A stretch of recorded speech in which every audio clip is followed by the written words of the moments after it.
आइए।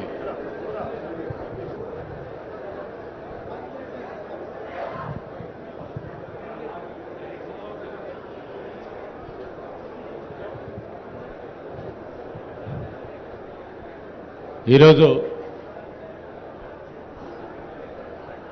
గౌరవ ముఖ్యమంత్రి గారు రేవంత్ రెడ్డి గారు, గౌరవనీయులు సహచర మంత్రివర్గ పెద్దలు, భారీ నీటిపారుదల శాఖ మంత్రివర్యులు ఉత్తమ్ కుమార్ రెడ్డి గారు, అదేవిధంగా సిపిఐ ఫ్లోర్ లీడర్ పెద్దలు సాంశ్రీరావు గారు,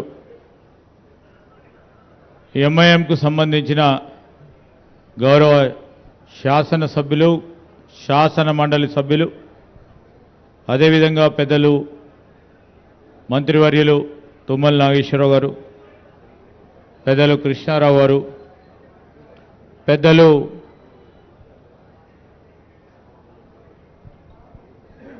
సీతక్క గారు, అదేవిధంగా సోదరులు పొన్నం ప్రభాకర్ గారు,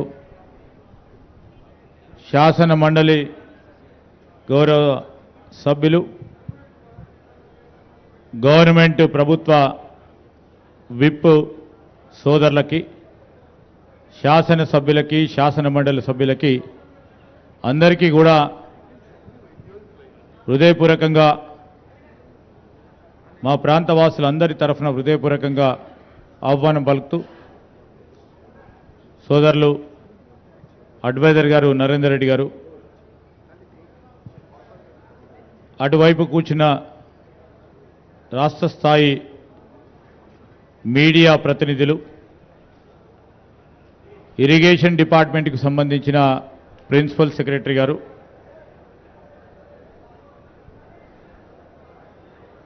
ఇరిగేషన్కి సంబంధించిన మా ఇన్ఛార్జ్ చీఫ్ ఇంజనీర్ గారు, ఇతర డిపార్ట్మెంట్లకు సంబంధించిన అధికారులకి, స్థానిక పాత్రికేయ మిత్రులకి ఇతర సోదరులందరికీ మరొకసారి హృదయపూర్వకంగా నమస్కారాలు తెలియజేస్తూ ఇప్పుడు మొదటగా నేను ఇన్ఛార్జ్ చీఫ్ ఇంజనీర్ గారు సుధాకర్ రెడ్డి గారిని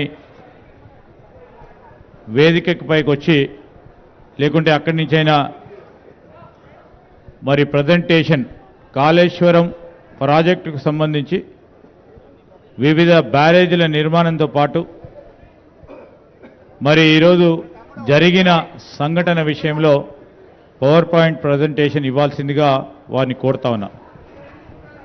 కొద్దిగా అందరూ కూడా మిత్రులందరికీ కూడా నిశ్శబ్దంగా ఉండాలని మా మనవి. వేదిక అటువైపున్న పాత్రికేయ మిత్రులకు సహకరించాలి. వెనకాల ఉన్న మిత్రులందరికీ కూడా మనవి చేస్తా ఉన్నాం.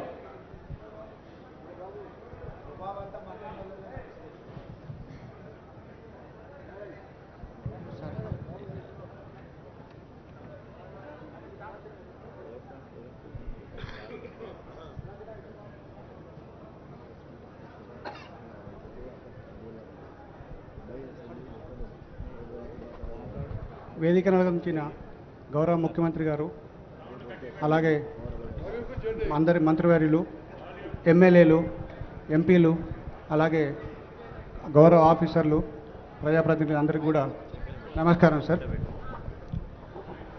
సార్ ఇది మొదటగా 2005లో సార్ మనకు sir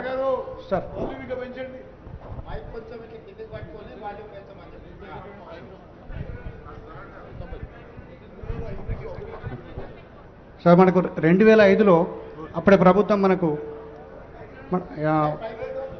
doctor BR Ambedkar Pranahita చెవుల ప్రాజెక్ట్ అనేది మనకు కన్సెప్టలైజ్ చేశారు సార్.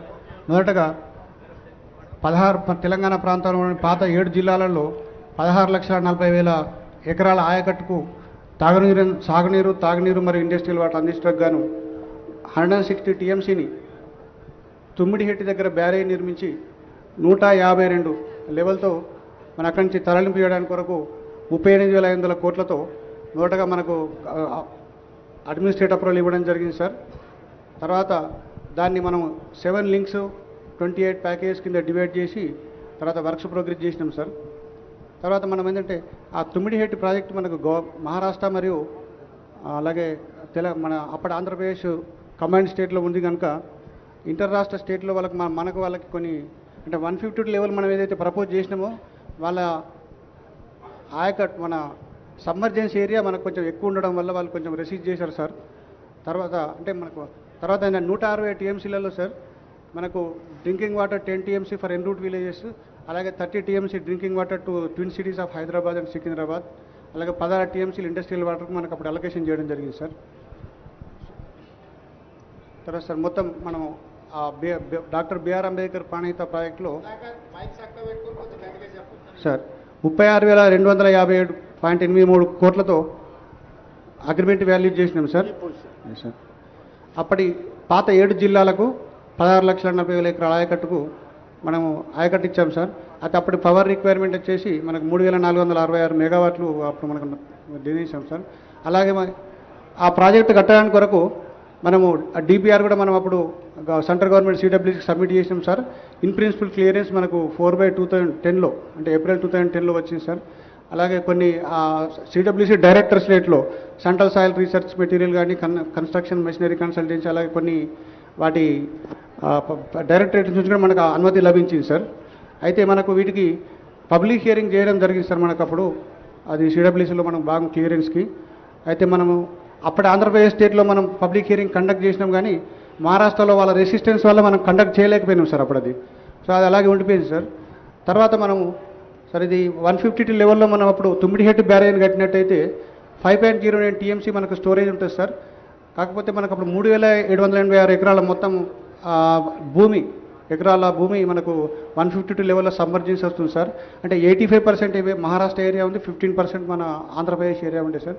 సో వాళ్ళు అప్పుడు రిసీవ్ చేయడం వల్ల మనకు వాళ్ళు 148 లెవెల్ తీసుకున్నట్టయితే మీకు తక్కువ సబ్మర్జెన్స్ వస్తుంది కనుక మీరు 148 లెవెల్లో పెట్టుకోమని మనకు పదే ప్రతి మీటింగ్లోనూ వాళ్ళు మనకు చెప్పడం జరిగింది సార్. సో అలా దాని ప్రకారం తెలంగాణ ఫార్మేషన్ అంటే మన తెలంగాణ స్టేట్ ఫార్మ్ అయిన తర్వాత మంత్రుల లెవెల్లో కావచ్చు సార్, అధికారుల లెవెల్లో coordination committee meeting, inter state board meetings, various meetings మనకు జరిగినాయి సార్ అవి. సో అది అప్పుడు కూడా మనకు మీటింగ్లలో 152 లెవెల్ వద్దు, 148 లెవెల్ తీసుకోండి అని చెప్పి పదే పదే అని చెప్పడం జరిగింది సార్. అయితే మనం 148 లెవెల్ కనుక తీసుకున్నట్టయితే మనకు అక్కడ స్టోరేజ్ కెపాసిటీ తుమ్మిడిహెట్టి దగ్గర 1.85 టీఎంసీ మాత్రమే వస్తుంది సార్ అది. అయితే సార్ మనకు అక్కడ ఫస్ట్ సిడబ్ల్యూసీ వాళ్ళు 163 టీఎంసీ ఉంది అని చెప్పేసి మనకు సర్టిఫై చేశారు సార్ వాళ్ళు. తర్వాత కన్సిక్వెంట్గా ఏంటంటే అప్పుడు అప్పర్ రిపీరియన్ రైట్స్లో మహారాష్ట్ర స్టేట్కి కూడా వాళ్ళకు 63 టీఎంసీల హక్కు ఉంది కనుక ఆ ఫ్యూచర్లో మనకి ఏమైనా తగ్గిపోయే అవకాశాలు ఉంటాయి.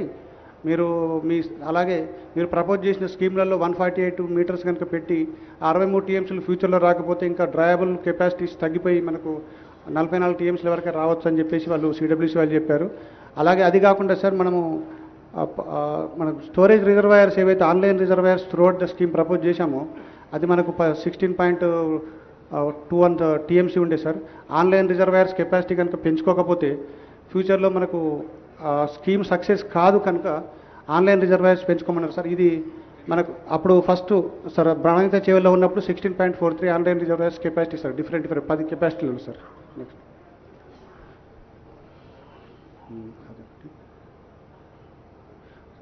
సార్ ఇది ఇంక్రీజ్ సార్ మనము తర్వాత అది అప్పుడు 148 లెవెల్ వచ్చిన తర్వాత సార్ వాళ్ళు ఒప్పుకోకపోతే మనము ఆల్టర్నేట్ సోర్సెస్ చూడాలని చెప్పేసి అప్పటి గవర్నమెంట్ ప్రభుత్వం ఆర్డర్ చేసింది సార్. అలాగే దాని ప్రకారం మనము వ్యాప్కోస్కు దీన్ని డిపిఆర్ తయారు చేసి ఇన్వెస్టిగేట్ చేయమని ఆదేశాలు ఇవ్వడం జరిగింది సార్. దాని ప్రకారం వాళ్ళు ఇక్కడ లింక్ 1లో మనకంటే గోదావరి మీద 3 బ్యారేజ్లు, మన కాళేశ్వరం ప్రాజెక్టు అంటే మేడిగడ్డ, అన్నారం, సుందిలో దగ్గర 3 బ్యారేజ్లు, 3 పంపౌలు కట్టేసి కట్టమన్నారు సార్. అయితే మొత్తం ఆన్లైన్ కెపాసిటీస్ రీఇంజనీరింగ్ తర్వాత 140 టీఎంసీకి పెరిగింది సార్ ఇది. Sir reasons for re-engineering sir మనం అప్పుడు అంటే ఫస్ట్ లింక్ 1 ఒకటి అంటే తుమ్మిడిహెట్టి నుంచి ఎస్వైపికి ఉన్న లింక్ 1 రీఇంజనీరింగ్ తర్వాత మనము మేడిగడ్డ నుంచి మనం అదే ఎల్లంపల్లికి మనం మార్చుకోవడం జరిగింది సార్. 3 బ్యారేలు కట్టేసి ఇక్కడ అవైలబిలిటీ ఆఫ్ వాటర్ సిడబ్ల్యూసీ వాళ్ళు మనకు 286 టీఎంసీ ఉందని సర్టిఫై చేశారు సార్. సో దానివల్ల మనం ఇక్కడ అప్పుడున్న వ్యాప్కోస్ సంస్థ మనకి ఇక్కడ బ్యారేలు కట్టమని డిపిఆర్ ఇవ్వడం జరిగింది సార్.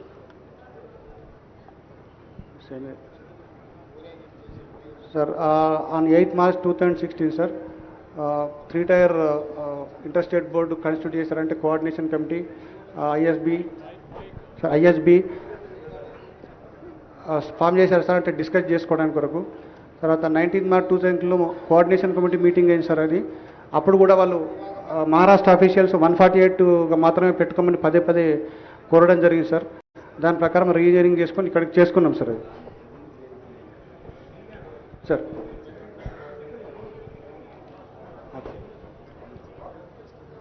ఫైనల్గా సార్ మనకు 23 August 2016 రోజు మహారాష్ట్ర సీఎం గారు అలాగే అప్పుడున్న తెలంగాణ ముఖ్యమంత్రి గారు కూడా 148 మీటర్స్కి అగ్రి అవ్వకుంటూ ఒక అగ్రిమెంటు అంటే మెమోరాండం ఆఫ్ అండర్స్టాండింగ్లో సైన్ చేశారు సార్. దాని ప్రకారము అప్పుడున్న ప్రాణహిత చేవల ప్రాజెక్టును 2 భాగాల కింద విడగొట్టేసి అప్పుడున్న తుమ్మిడిహెట్టి బ్యారేజ్ను దాన్ని అంబేద్కర్ ప్రాజెక్ట్గా మార్చేసి ఇప్పుడున్న ఈ కొమరం భీం ఆసిఫాబాద్ కొమరం భీం జిల్లాకు సంబంధించినంత వరకు 2 లక్షల ఎకరాల ఆయకట్టుకు కన్ఫైన్ చేసి ఆ లింక్ 1 ఇక్కడ చేసి రీనేమ్ రాజ్ కాళేశ్వరం ప్రాజెక్ట్ సార్ ఇది. ఇప్పుడు అదే sir doctor BR Ambedkar project అలాగే కాళేశ్వరం ప్రాజెక్ట్ 2 కింద డివైడ్ చేయడం జరిగింది సార్. ఇక్కడ 20 TMC of water 22 lakhs acres Adilabad జిల్లాలో అంటే అప్పటి ఆదిలాబాద్ జిల్లా ఇప్పుడు కొమరం భీం సార్. దాని ప్రకారం దాని ఆల్టర్నేట్లో 3 బ్యారేజీలు 3 పంపులు కట్టేసి 160 టీఎంసీ డైవర్ట్ చేయడానికి ప్లాన్ చేయడానికి జరిగింది సార్. అయితే ఇప్పుడు తర్వాత ఆయకట్టు సార్ అప్పుడు 16,40,000 ఉండే సార్.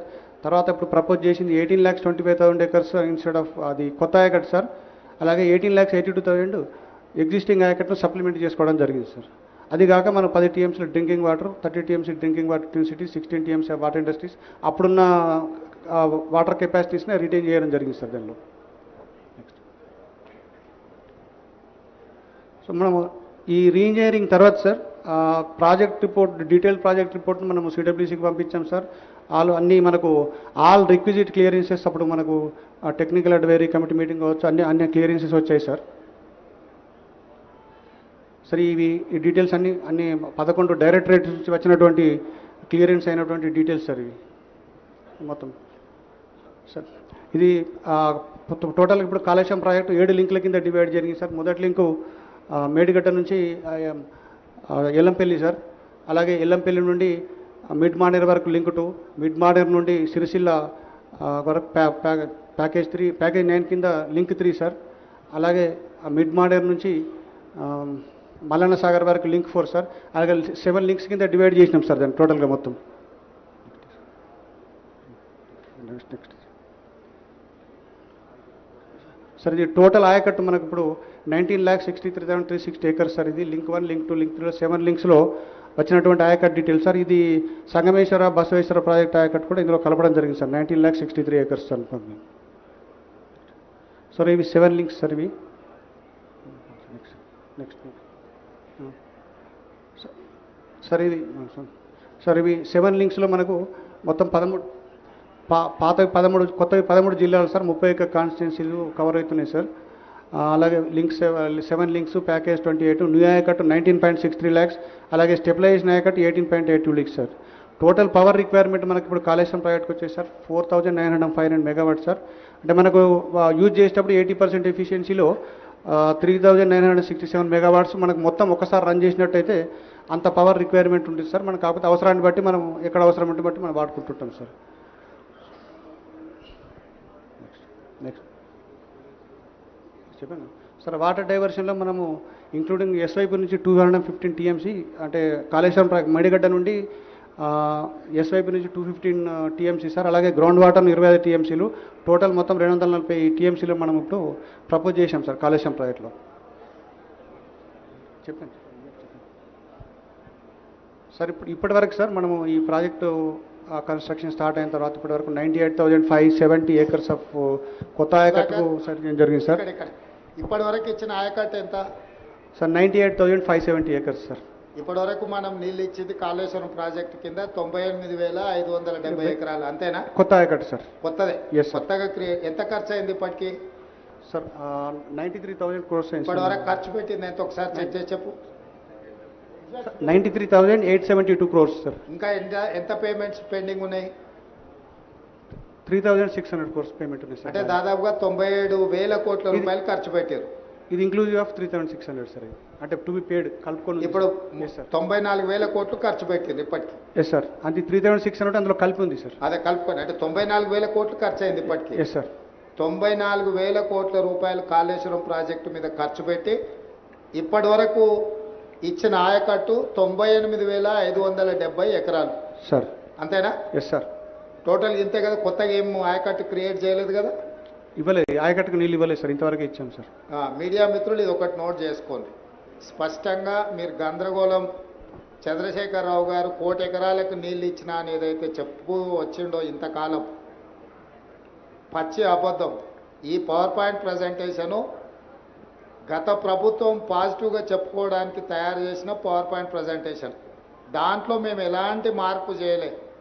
చంద్రశేఖరరావు గారు ఏ విధంగా అయితే భ్రమలు కల్పించి తప్పుడు సమాచారాన్ని అంటే అవాస్తవాలను మనకందరికీ చొప్పించడానికి ప్రయత్నం చేసిండో టోటల్గా ఇప్పటి వరకు ఈ ప్రాజెక్టులో 19 లక్షల చిల్లర ఎకరాలకే ఆయకట్టుకు ఒకవేళ 100% ఇది పూర్తి అయితే వచ్చేది కొత్త ఆయకట్టు 19 లక్షల ఎకరాల చిల్లర. అంతేనా? అంతే సార్. ఎంత అది ఎగ్జాక్ట్గా నెంబరు? 19 లక్షల 19,63,000 సార్. 19,63,000 అంటే ఇప్పటి వరకు చెప్తాను. ఇప్పటి వరకు కేసీఆర్ గారు కాళేశ్వరం కట్టి 1 కోటి ఎకరాలకు నీళ్ళు ఇస్తున్నా అని చెప్పింది అబద్ధం. ఈ ప్రాజెక్టులో మొత్తం ప్రతిపాదించిందే 19,63,000 ఎకరాల గురించి. ఇప్పటి వరకు 94,000 కోట్ల రూపాయలు ఖర్చు పెట్టి నీళ్ళు ఇచ్చింది 98,570 ఎకరాలకు మాత్రమే. పవర్ ఎంత అవసరము? పవర్ బిల్ ఎంత అయింది ఇప్పటికి? 98,000 ఎకరాలకు ఇచ్చారు కదా. కరెంటు బిల్ ఎంత అయింది ఈ కాళేశ్వరం మీద పంపుల లిఫ్ట్కు? సార్ అది మనము పరాణం మనము కన్సాలిడేటెడ్గా పేమెంట్ చేస్తున్నాం సార్ వాళ్ళకి ఎలక్ట్రిసిటీ బోర్డుకి. బడ్జెట్లో పరాణం 10,000 crores పెట్టి పేమెంట్ చేసి సంవత్సరానికి ఎంత అవుతుంది అని అంచనా ఇచ్చారు. ఇప్పుడు 4,900 చిల్లర మెగావాట్స్ అవసరం ఉంది అన్నారు కదా. సార్ ఒక సంవత్సరంలో ఈ ఈ పంపులన్నీ పనిచేస్తే మనకు అయ్యే మెయింటెనెన్స్ పవర్ ఛార్జెస్ ఎంత అయితే అయ్యే అంచనా వేసి ఉంటారు కదా. సార్ సార్ ఉంది సార్. ఒక్కసారి అది చూసి చెప్పండి. 10,000 కోట్ల పైన అవుతుంది అన్నది 10,500. మీడియా మిత్రులు అర్థం చేసుకోవాల్సింది కేవలం కరెంటు బిల్లులే ప్రతి సంవత్సరం 10,500 కోట్ల రూపాయలు కట్టాలి. ఇతర ప్రాజెక్టుల నిర్వహణ, బ్యాంకు లోన్లు, బ్యాంకుకు మిత్తి ఇవన్నీ లెక్కేస్తే దాదాపుగా 20,000 కోట్ల పైన ప్రతి సంవత్సరం 25,000 కోట్లు టచ్ అవుతుంది. 25,000 కోట్ల రూపాయలు ప్రతి సంవత్సరం ఖర్చు పెడితే 100% చంద్రశేఖరరావు గారు అనుకున్నట్టే ఈ ప్రాజెక్టు పూర్తి అయితే 19,63,000 ఎకరాలకు నీళ్ళు వస్తాయి. ఎప్పుడు దాదాపుగా 2.5 లక్షల కోట్లు అయితే ఈ ప్రాజెక్టు ఇప్పటికీ 1,00,000 కోట్లు ఖర్చు అయినాయి. 1,47,000 కోట్లకు అంచనాలు పెంచినరు. ఇప్పుడు అది కూడా పూర్తిగా సరిపోదు. ఈ కొత్త అంచనాలు వేసుకుంటూ పోతే దాదాపుగా 2 లక్షల పైన కోట్లు ఈ ప్రాజెక్టు ఖర్చు అవుతుంది. సో ప్రతి సంవత్సరం 2 లక్షల కోట్ల పైన ఖర్చు పెట్టి ప్రతి సంవత్సరం 25,000 కోట్ల రూపాయలు మెయింటెనెన్స్ కింద, మిత్తిల కింద, అప్పుల కింద కట్టి నీళ్ళు ఇస్తే వచ్చేది 19,63,000 ఎకరాలు. అంటే ఈ రోజు వరకు పూర్తి స్థాయిలో అవాస్తవాలను చెప్పుకుంటూ అబద్ధపు ప్రచారాలు కల్పించుకుంటూ చంద్రశేఖరరావు గారు కాలం గడిపినరు. ఇదొక పాయింట్ అయితే ఇప్పుడు ఈ కఠిన ప్రాజెక్టే కూలింది. ఇవన్నీ అంత సక్రమంగా జరిగి అంత కేసీఆర్ గారు ఇంతకుముందు పవర్ పాయింట్ ప్రజెంటేషన్లో చూపించినట్టు మొత్తం ఆ రకంగా ముందుకు పోయిన ఉంటే ఉండే పరిస్థితి ఇది. ఈరోజు అది కూడా లేదు. మేడిగడ్డ కుంగింది చూసిర్రు, అన్నారం సుందిల్లో కూడా ఇదే సాంకేతిక నైపుణ్యంతో కట్టిరు. అవి కూడా మనకు ఆల్రెడీ సీపేజ్లు అంటే లీక్ అయితేనే ఉన్నది వాటర్. కాబట్టి ఇక్కడ మీకు ఈ పవర్ పాయింట్ ప్రజెంటేషన్లో ఇంకేమన్నా ఉన్నదా ఫర్దర్ చూపించాల్సింది సుధాకర్? అంటే నార్మల్గా దీన్ని మెడిగడ్డ కంక్లూడ్ చేయి. అదైనాక కూలింది అవి ఉన్నాయి కదా, వాటి పిక్చర్స్, వీడియోస్ ఏమన్నా ఉంటే చూపించు.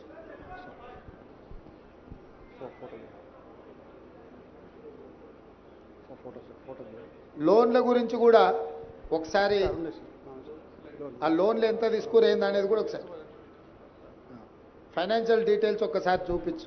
సార్ ఇవి సార్ మొత్తం మనకు 2 TMC 3 TMC రెండు కింద డివైడ్ చేసాం సార్. ఆ మొత్తం ప్రాజెక్ట్ కాస్ట్ వచ్చేసి 2 TMCకి 94,413 crores సార్ ఇది. దానికి మనము ఆ కేఐపిఎస్ఎల్ నుంచి 44,614 crores లోన్ తీసుకున్నాం సార్. ఆ గవర్నమెంట్ షేర్ వచ్చేసి 28,806 crores సార్. మొత్తము టోటల్ ఎక్స్పెండిచర్ 2 TMCకి 73,500 crores సార్. అలాగే 3 TMC 33,459 crores ప్రాజెక్ట్ కాస్ట్ అయితే లోన్స్ వచ్చేసి మనకు 17,051 కోట్లు తీసుకున్నాం సార్. అలాగే గవర్నమెంట్ షేరు 3,321 కోట్లు. Total expenditure 20,372 sir. అంటే total 2 TMC 3 TMC Kaleshwaram private మొత్తం కలిపి 1,27,000 కోట్ల 772 కోట్ల ప్రాజెక్ట్ కాస్ట్ అయితే సార్. 61,665 కోట్ల లోను, అలాగే గవర్నమెంట్ 32,207 కోట్లు sir. Total expenditure 93,872 crores sir ఇది ఇప్పటి వరకు. Yes sir. Okay, next.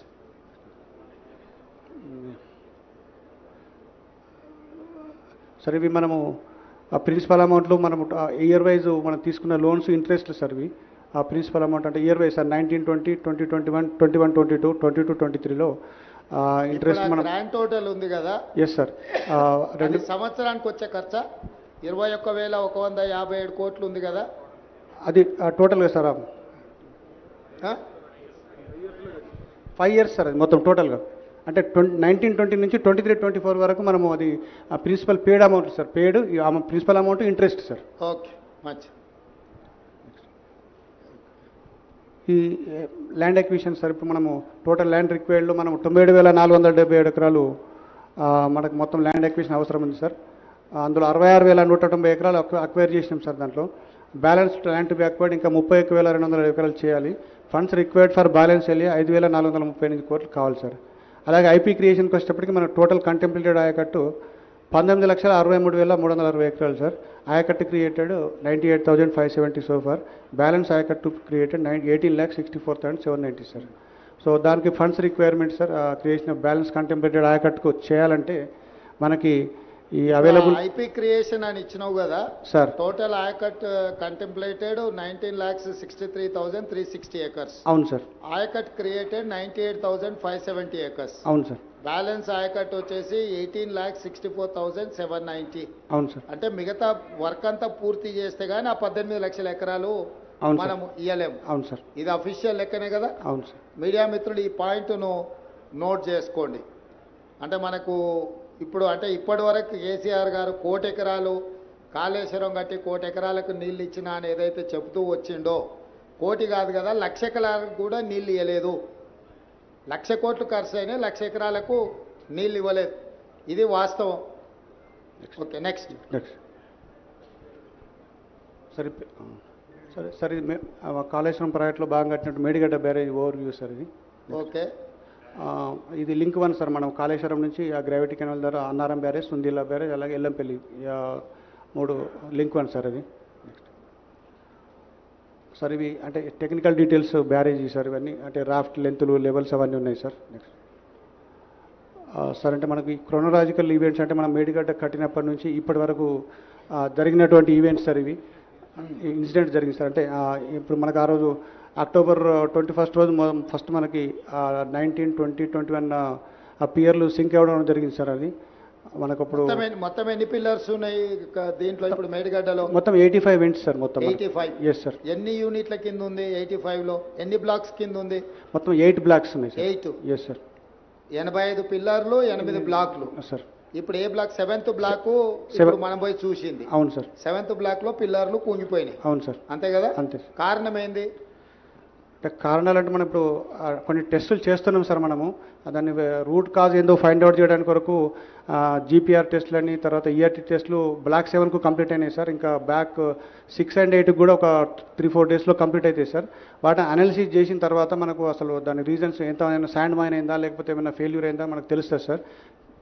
National dam safe authority ఒక నివేదిక ఇచ్చింది కదా, అందులో ఏం రాసిండ్రు సార్? వాళ్ళు కొన్ని ఫైండింగ్స్ ఇచ్చారు సార్. వాళ్ళు ఏమిచ్చిండ్రు సార్? ఒకటి వాళ్ళు ఫస్ట్ ఒక 20 వాళ్ళు వచ్చిన తర్వాత 20 లిస్ట్ ఇచ్చారు సార్. ఐటమ్స్ ఈ డేటా ఇవ్వమని చెప్పారు సార్. అందులో మనకు కొంత డేటా ఇచ్చారు సార్. పాసిబుల్ అన్ని డేటా ఇచ్చేశారు సార్. వాళ్ళ అబ్జర్వేషన్లో sir piers combination of issues involving planning, design, quality control, operation and maintenance లోపల కొన్ని రీజన్స్ ఉన్నాయని చెప్పేసి పాయింట్అవుట్ చేశారు సార్. అలాగే primary reason for the failure is the settlement of the raft which could be due to various reasons including failure of upstream secant pile due to barrage load. అంటే upstream secant పైల్లో barrage కనుక load increase అయిపోయి కింద ఏమైనా జరిగినప్పుడు uplift లేకపోతే అది కూడా ఒక రీజన్ కావచ్చు అని చెప్పి చెప్పారు సార్. అలాగే construction deficiency due to lack of stringent quality control అని అన్నారు సార్ వాళ్ళు. అంటే కన్స్ట్రక్షన్ లో నాణ్యత లోపం అన్నట్టే కదా దాని అర్థం? ఎస్ సార్, ఉండొచ్చు అని అవకాశం అన్నారు సార్. అది కూడా కారణం కావచ్చు అని అన్నారు sir.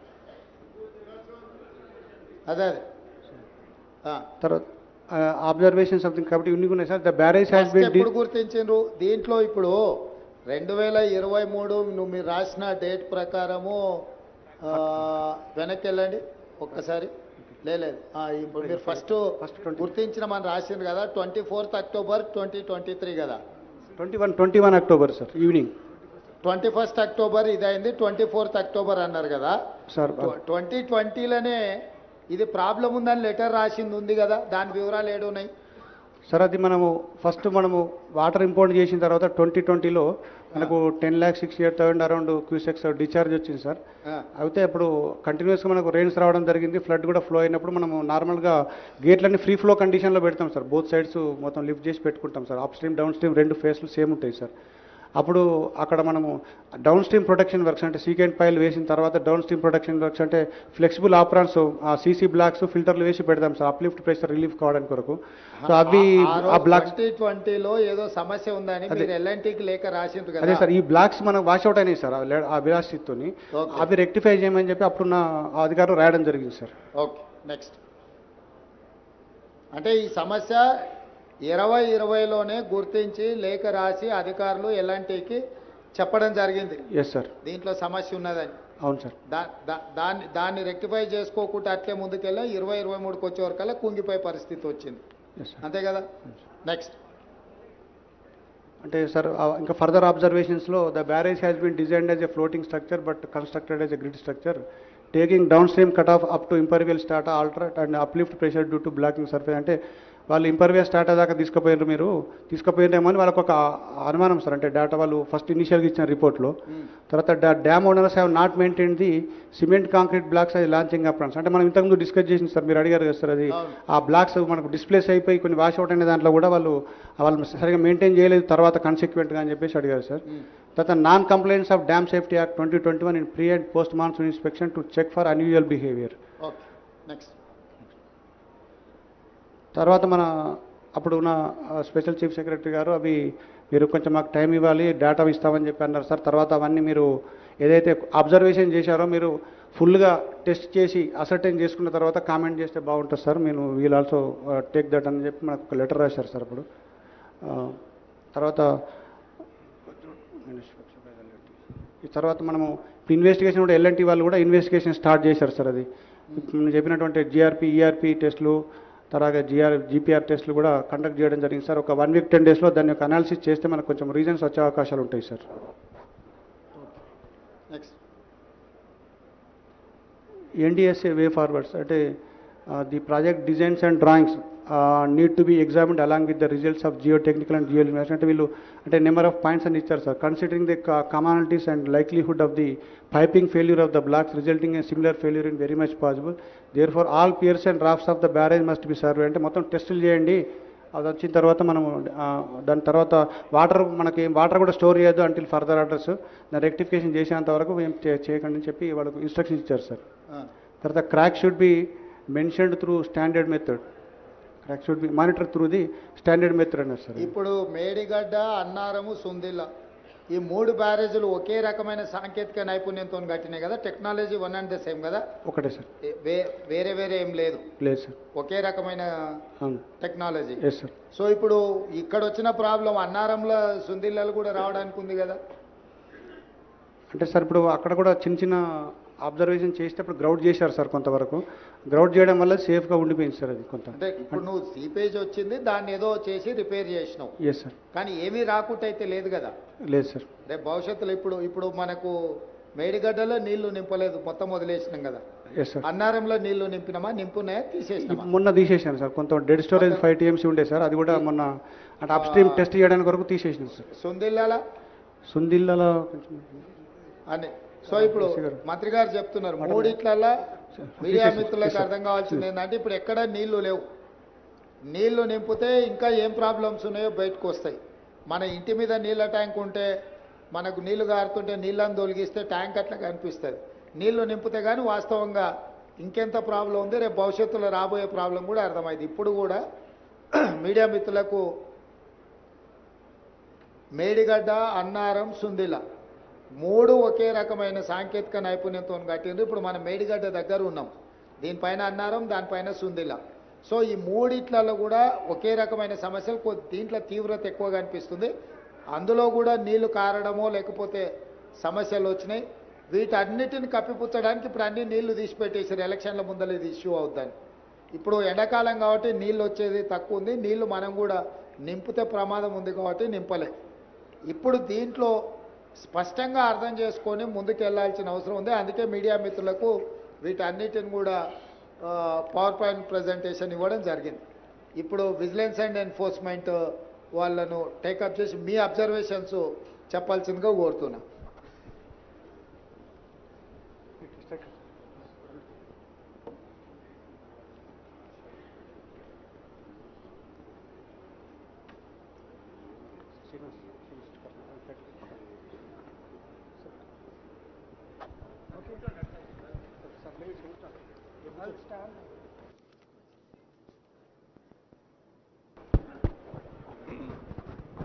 Thank you.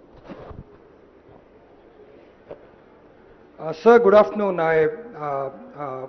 Honorable CM Garu, all the senior ministers, members of the Legislative Assembly and the August Assembly, all the people available here.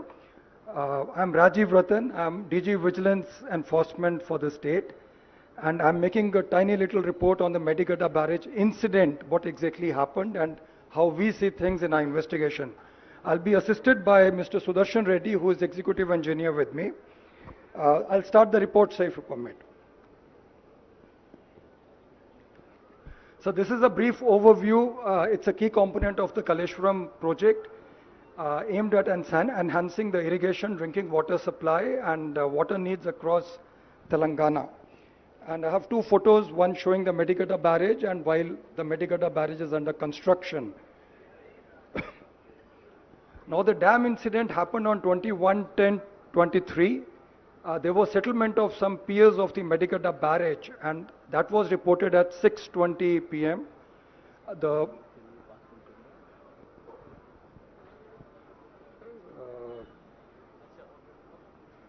my presentation, okay. The motorable road on top of the barrage suddenly developed a pronounced dip and at 6 p.m. the water level reported was 98 meters with a corresponding storage of 10.33 TMC. Inflows were 14.98 and outflows were 13.1 Q6. Upon noticing the incident, the barrage authorities released the stored water. They cleared the barrage by opening the gates and they reported the matter to the police and got an FIR registered in the PS Mahadevpur. The FIR hinted at some sabotage by unknown people. They requested action against those people, sir. This is a view of the road sunk on top of the barrage, which was very obvious on the 21st of October. And there is a side view from where we can see the dip in the road circled in the right, in the red ink.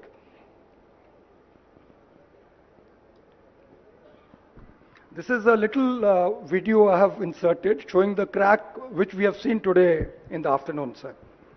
It will also in the end show the dip in the floor. The floor is leaning to the right side and it's all full of water, about 4 to 5 feet of slippage is there vertically.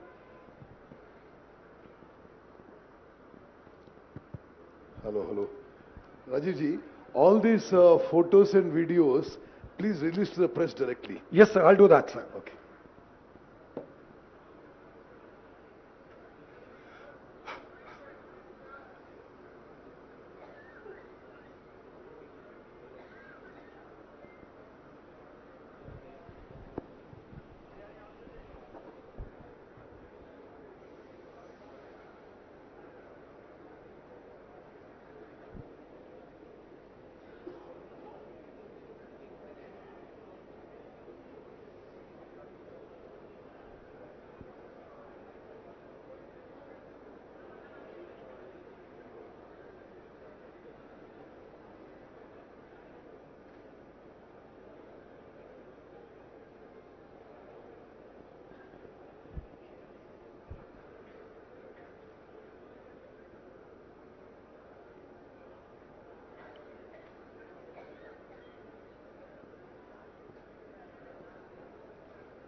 Here, sir, we can see the dip in the floor. The entire water logging is on the right side. So it's about 4.5 feet dip there. And these are the cracks in the floor.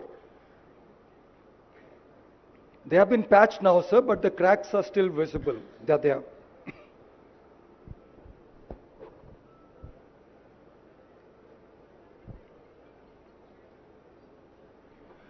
These are the fractal cracks on the front side on the top of the pillars, sir. We went up on the walkway and took the photos there. This is showing the rusting inside, sir. The cracks have been there for a while. So rusting is there on the rods inside. And there is a clear separation on the walkway also. Now we have gone to the pillar 20 today, sir. Major cracks have been observed on pier 20 of the second block. It's extended to the raft. The raft has sunk to the right side, about 4.5 feet. Water logging is there right now. Block number 7 includes piers 11 to 22, along with the integrated raft. So the cracks are stretching across in pier 8 and 19, 18 and 19 on both sides as well. So those cracks also, some of them are being shown here. So you can see the non-vertical kind of lines stretching through. These are hairline cracks, but they appear to be really developing into big ones now, sir. Now, sir, this is the same thing which the CE Garu has already said. So I'll not repeat this. I'll just jump to the next slide, sir. Now here, sir, we had the initial sanctions. Estimated cost was about 80,000 crores.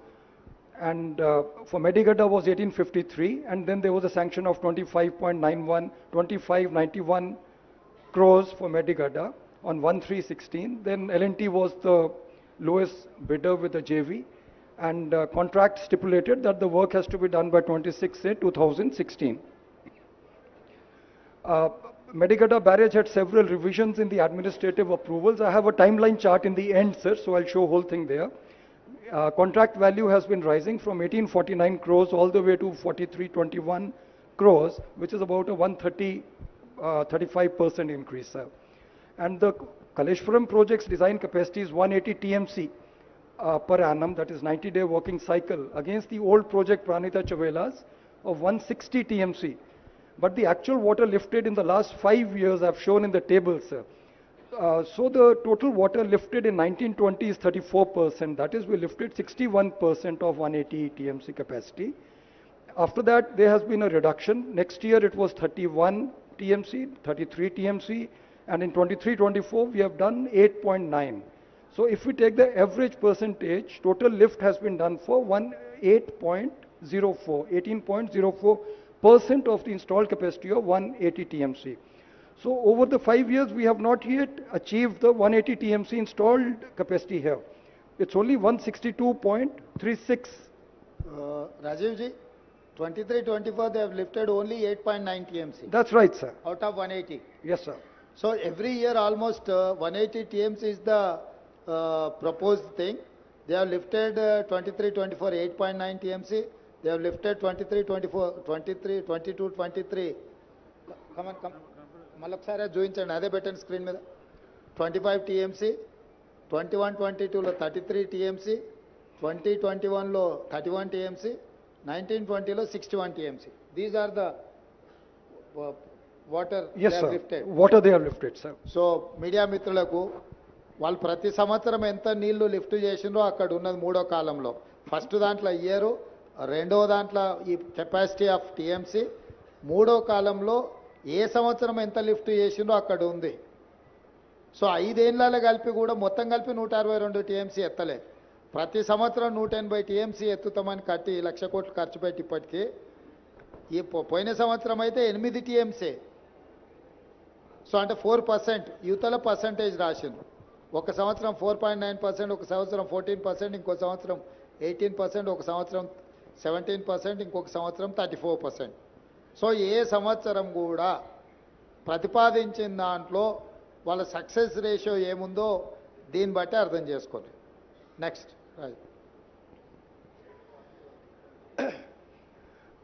Sir, this design part has already been covered, sir. It's as per the manual order 179 for barrages on permeable foundations, where they insert the PCC or the secondary piles and primary piles. One is only to prevent the water from rising and the other is the load bearing. And there is a representative photo, not of this barrage, but that just shows the secant pipes being laid, sir. Now, sir, the causes of failure primarily are coffer dam and sheet piles that were used during construction. They were not removed for 5 seasons. In fact, today when we went there, we could have actually seen that entire thing. There is a lot of overload material towards the last set of piers and this side piers, both But ends. they have claimed the bills and they have not cleared the material. Yes, sir, we are checking that now. So that's a very serious thing, because that will get everybody in serious trouble. The MBs are being verified, sir. Okay. Now, that is going to reflect a lot of water from the edges towards a specific set of piers which are going to be doubly impacted. There is going to be a water punch impacting them. A lot of extra water is going to flow into those pillars and piers, and they are going to be seriously inundated with high-speed water. That water should have been actually distributed across the entire riverbed upstream, sir. So that problem is there. Second, the recommendations of the 3D model study to trim the upstream, downstream overburdens. That is the debris that's there. That was never followed, it was never cleared. Some of it is still lying there, sir. In fact, some of it is bedrock, it's probably some soft rock only, it's not granite, sir, but it should have been cleared off. The connection between the cut-off walls and the raft may not have been cast according to the approved drawings. So there is some potential damage which would have occurred due to the undermining of the raft itself, sir. Then observations of physical cracks between pier number 16 to 21 of block 7 suggest that there is a shear failure of the raft due to loss of the supporting material under the raft. So the water has actually flowed under the raft, carried the sand away, sir. So sand has moved off and the free flow water is there. Those I'll show you in the next 2-3 slides, sir. Now this is the old coffer dam. This is being dismantled. Part of it is still there. This was all done in January, February of 2024. These are very recent photos. This photo probably is of last week only, sir. So they have cut the whole thing and carried off most of the material. This is towards the block number 8, the last block, sir. The same photos of the sheet piles which are being dismantled now, sir. So you'll see somebody cutting with the gas and all.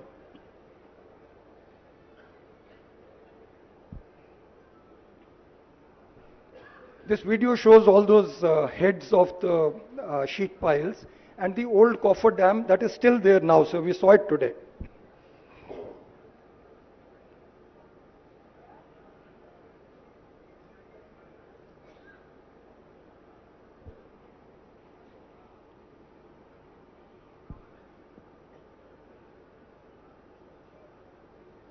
So a coffer dam contributes to uneven flow of water, sir. So some of the areas get inundated much more. There is high-speed water there, and some areas are left brand new. They don't even get any water in those gates and blocks, sir. Now, sir, I'll come to the CC blocks. You can see when the barrage was being constructed on the top left photo, the CC blocks are being laid and the spillways are being constructed. On the right side also we say the same thing. The wiring is being installed, stone blocks are being put, and this will be covered by the CC blocks. They are basically energy dissipation devices. So when there is high speed water flow, it is very turbulent and it is like a cutting force that can actually cut through the sand, and also to protect the bedrock and the sand underneath. These blocks are the coverage or the coating on top. And these blocks keep getting damaged, washed away, they keep getting impacted by high speed water. Like even in a village well, sir, we have seen over many, many years, the stones start getting eroded. So something like that happens here on daily basis. When the gates are opened, that much water will flow. So these blocks are put in place basically to protect the front side of the barrage. And once these blocks get damaged, every year they are supposed to be replaced. And repair and all that work needs to be done. New blocks are cast and they are inserted, sir. You can see on the bottom right side, there is a crane installing the blocks. The blocks have hooks in them. They are normally 1.5 meter by 1.5 meter by 90 centimeters. That's the normal size of the blocks installed. Now, sir, I'm comparing the 3 barrages. We see Anaram barrage on top. It's a Google map. Right side from the Google map, we can see the blocks. They are visible, but there is damage to the blocks. It is not continuous. Grinda, we have taken photographs standing there. You can see the condition of the blocks on both sides. These blocks are one of the major reasons, their lack of maintenance, why the sand underneath got dug up. And once the sand gets dug up, we start getting pipes from the backside. There is water pressure. It comes like a fountain from underneath. It digs up the sand and there's a continuous water and like a fountain it will rise. I'll show you the fountain also, sir. I'll move to the next barrage. This is the Sundila barrage, sir. You can see some CC blocks there. In fact, there are circles developing. Some maintenance has been there. But we need to actually maintain this. This is a desperate, this is the reason, one of the reasons of failures of our barrage here, sir. Lack of maintenance. Lack of maintenance, sir. This is the Medigada barrage from the Google Earth, sir. We don't see any blocks anywhere. Here, in fact, we found 10 meter by 10 meter by 90 centimeter blocks. The blocks are not of the standard size. So I think some special permissions have been given here to cast odd size blocks. So that is recorded, so we are verifying that, how it has occurred, and we'll be reporting the matter. Because all the 3 barrage blocks are not identical.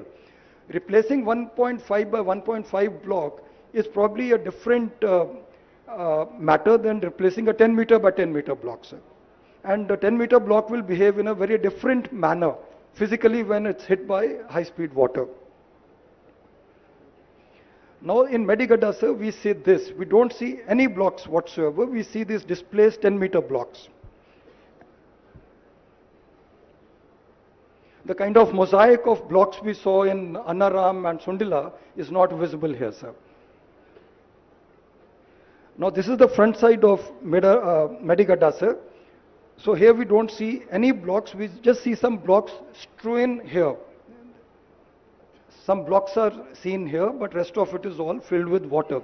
So when there is a high-speed water flow by lifting off the gate, the water goes straight into the spillway and there's no protection there, it's only sand. So it cuts through the sand like a jet and creates a hollow space. Once that hollow space gets created, then these are not floating barrages. Floating barrage essentially is if we have excavated X amount of weight, then that much weight is put. That is called a floating barrage. These are heavier than floating barrages. So barrage is exerting a downward force on the substrata. The substrata starts filling the space in front of it. So sand starts moving, it's wet sand. And there is pressure on the backside, there's a vacuum in front. So mele the whole thing starts moving upwards. So we can see there are no blocks, there's no protection, and huge dips have formed there, and people are catching fish there in that area, sir. Similarly, sir, we see a lot of stripping of the spillway and the flows. The rods on the left photo are visible. On the right side, we see a big heap of... What is that, Rajiv? Sir, that is all the spillway coating that has got stripped off and separated from the floor, sir. Okay. On number 20 pillar, sir, we saw the floor sunk to the right side. So here it has been lifted and separated from the lower flooring. The top coat has got separated. Now, sir, since the barrage commissioning in 1920, the project authorities have not conducted inspections of all this. And they have not conducted maintenance of the CC blocks or the launching aprons. So aprons, spillways, everything has been kind of left to its fate. The dislodged CC blocks... Even left side you are getting some cracks, no? Yes, sir, that patch is... Some of the cracks are... Top layer is gone, sir. Okay.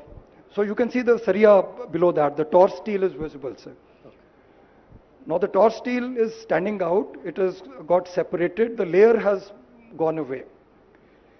That's got washed off, sir. Now the dislodged CC blocks and the damage to the plinth slabs parametric joints were observed as early as November 2019. That is the first damage report we have, sir. This negligence has left the barrage at risk of piping and potential progressive failure. So piping is when the water starts flowing from under the barrage, sir. This is pillar 18, sir. You'll see piping here. This is the water bubbling through the sand. There is water stored on the backside. It's coming from under the barrage pillar and bubbling up. And you will see this about 10 meters, 20 meters downstream also. This is also there in Anaram barrage we have seen, sir. Media మిత్రులకి ఈ visual చూడండి. ఆ నీళ్ళు ఆ pillar దాని కింది నుంచి పైకి వస్తున్నాయి. అవతల సైడ్ ఉన్న నీళ్ళు see that big fountain, పైకి వస్తున్న వాటర్. పెద్ద fountain there, sir. నేను go back Yes, sir. To pillar. Yes, sir. ఈ పిల్లర్ దగ్గర చూడండి, ఆ నీళ్లు కింది నుంచి ఉబ్బికొస్తున్నాయి. అంటే అవతల సైడ్ ఉండాల్సిన నీళ్ళు యువతలకి ఆ కింద మొత్తం పోవడం వల్ల, అంటే కింద ఏం బునాది ఏం లేదు దాన్ని ఆపడానికి, ఆ కింది నుంచి నీళ్ళు వస్తున్నాయి చూడండి, దానికి కింది నుంచి లీక్ అయి పైకి వచ్చి ఇట్లా వెళ్ళిపోతున్నాయి. అంటే రేపు ఇప్పుడు కొంచెం వాటర్ ఉంటేనే అట్లుంది, మొత్తం నీళ్లు నింపినాం అనుకోండి అసలు ఏ పిల్లరు ఉండదు. ఇప్పుడు అక్కడ ఉన్న దగ్గర చూపిస్తున్నాం కదా, టోటల్గా కింద బునాది అనేది గట్టిగా లేకపోవడం వల్ల నీళ్లు కింది నుంచి వస్తున్నాయి. ఇక్కడ కంట్రోల్ చేసి గేట్లు ఎత్తుతే వెళ్ళాల్సిన నీళ్లు భూమిలో నుంచి కింది నుంచి పైకి వచ్చి బయటికి పోతున్నాయి. Okay Rajiv, next.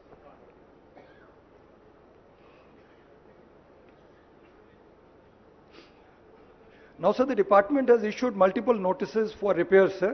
On 18/5/20, they have requested the L&T to ఇది come and... ఇంపార్టెంట్, కొంచెం నోట్ చేసుకోండి. అది 20లోనే 18/5/2020లోనే దీంట్లో ప్రాబ్లం ఉందని ఎలాంటికి నోటీస్ ఇచ్చిండ్రు, 21లో నోటీస్ ఇచ్చిండ్రు, 22లో నోటీస్ ఇచ్చిండ్రు, 23లో ఈ డ్యామేజ్ వచ్చింది. అంటే మా లయబిలిటీ పీరియడ్ అయిపోయింది, మాకేం సంబంధం లేదు, మాకు ఇప్పుడు బాధ్యతనే లేదు అని ఎలాంటి ఏదైతే చెప్తుందో, ఈ ప్రాజెక్టులో సమస్యలు ఉన్నాయని 18/5/2020లో డ్యామేజ్ ఉందని చెప్పి సీసీ బ్లాక్లో వేరింగ్ కోట్ బాట్ల ప్రాబ్లం ఉందని రాసిండ్రు. 17/2/2021లో మళ్ళీ ప్రాబ్లం ఉంది, దీన్ని మెయింటైన్ చేయాలని చెప్పి వాళ్ళకి లెటర్ రాసిండ్రు. 6/4/2022లో మళ్ళీ ఈ ప్రాబ్లం ఉన్నదని లెటర్ రాసిండ్రు. లాస్ట్కు 28/4/2023 నాడు ఇది మొత్తం లేచిపోయి మొత్తం కుంగిపోయింది. అంటే ప్రభుత్వము ఇన్ని రోజులు 20లో మొదలైన డ్యామేజ్ 19లో కంప్లీట్ అయింది. అంటే ఇమ్మీడియట్గా 20లోనే ప్రాజెక్టు పూర్తి అయిన వెంబడే సమస్యలు మొదలైనవి. అధికారులు లెటర్లు రాసినా అసలు ప్రభుత్వం పట్టించుకోకపోవడంతో ఈరోజు మొత్తం కుంగిపోయి కూలిపోయే కాడికి వచ్చింది. ఇప్పుడు సింపుల్గా మేము దిగిపోయినాం కాబట్టి మాకేం బాధ్యత లేదని కేసీఆర్ చెప్తున్నాడు, మా లయబిలిటీ పీరియడ్ అయిపోయింది కాబట్టి మాకేం సంబంధం లేదని ఎల్ఎన్టీ చెప్తుంది. కట్టిన సంస్థ, కట్టిపించిన పార్టీ రెండు ఇక మా కాలం చెల్లిపోయింది, ఇంకా మేము వెళ్ళిపోయినాం, మేము ఇంటికి పోయినాం, ఇంకా మీ ఇష్టం మీ కర్మ అని చెప్తున్నారు. ఇది దీని సారాంశం. Sir, they are requesting repeatedly for CC block and wearing coat maintenance. They are asking for completion of the original works of the project also, which are lying pending. If you look at the 17-2 serial number 2, sir, it's restructuring CC blocks and wearing coat. Second is finishing of the original works, that is approach roads and maintenance bays, gantry cranes, lots of work. Originally, that was part of the contract, has not been done. Now, sir, there are contradictions to the agreement conditions. We have substantial completion certificate issued on 10/9/19, indicating the project had met the agreement conditions for quality and safety. Second, we have a completion certificate granted on 15/3/21, although the project was not completed. Performance securities amounting to 159 crores were released without addressing notices from the engineer in charge. Engineer-in-chief reported the defect liability period has begun on 29/2/20, which conflicts with the dates of the completion certificates. So it's a very hodgepodge, multiple certificates are being issued without any logic and basis, sir. Media మిత్రులకు ఇప్పుడు completion certificate ఇచ్చిందేమో 15/3/2021, కానీ engineer in chief అంటే మురళీధరరావు గారు అనుకుంటే. Engineer in chief is Rajiv. Who is the engineer in chief? Last line. Who is that person? Muralidhar Rao or Venkateshwarlu? So it will be Venkateshwarlu, sir. Venkateshwarlu, okay. అతను complete అయిన certificate ఏమో 15/3/2021 ఇచ్చిండు, అంటే already దాంట్లో ఇష్యూస్ ఉన్నాయి. కానీ తను లయబిలిటీ పీరియడ్ 29/2/2020 నాడే స్టార్ట్ అయిందని ఇచ్చిండు. అంటే దీంట్లో ఏది కరెక్ట్ అనుకోవాలి? అంటే వెంకటేశ్వర్లని సర్వీస్ నుంచి కంప్లీట్గా టర్మినేట్ చేసింది ఎందుకంటే ఇట్లాంటి మిస్టేక్స్ ఉన్నాయని విజిలెన్స్ అండ్ ఎన్ఫోర్స్మెంట్ ఇచ్చిన వాళ్ళ ఫ్యాక్ట్స్ అండ్ ఫిగర్స్తో ఇచ్చిన నివేదికతోని plus 159 crores they have released performance securities, అంటే సెక్యూరిటీ గ్యారంటీస్ ఉన్నాయన్నిటిని కూడా ఈ అన్ని ఛార్జెస్ వాళ్ళ మీద ఉండి ప్రాబ్లమ్స్ ఉన్నాయని నోటీస్ ఇచ్చినా కూడా అవి ఫుల్ఫిల్ చేయకపోయినా కూడా ఈ పేమెంట్లు కూడా రిలీజ్ చేసింది. Next Raju. So the scheduled inspections under the Dam Safety Act 21 are essential for assessing the condition of the dams and structures. The inspections are pre-monsoon, post-monsoon, and other scheduled checks, and the field engineers are responsible.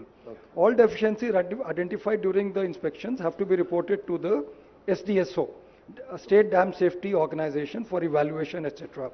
That is the rule, sir, rule position. Okay. Dam Safety Act 21 mandates meticulous recording of all the maintenance activities. Records have to detail the type, date, weather conditions, water flow, everything. And they have to include the description of work, duration, etc. We have not seen any maintenance records so far. Okay. On requesting, a follow-through letter has been written to L&T, but department dagre aim ledu, nothing is Okay. there, sir. Thank you. Now, sir, this is a small timeline I prepared, sir. This will show a lot of events. So the first event is on March 3, 2016, when the initial GO sanctioning 2591 crores, that is GORT 231, was issued. After that, 26th August, project agreement was entered into. Next activity was on May 19th. This one, sir. GO 707. Enhancement happened to 3,260 crores for the project value.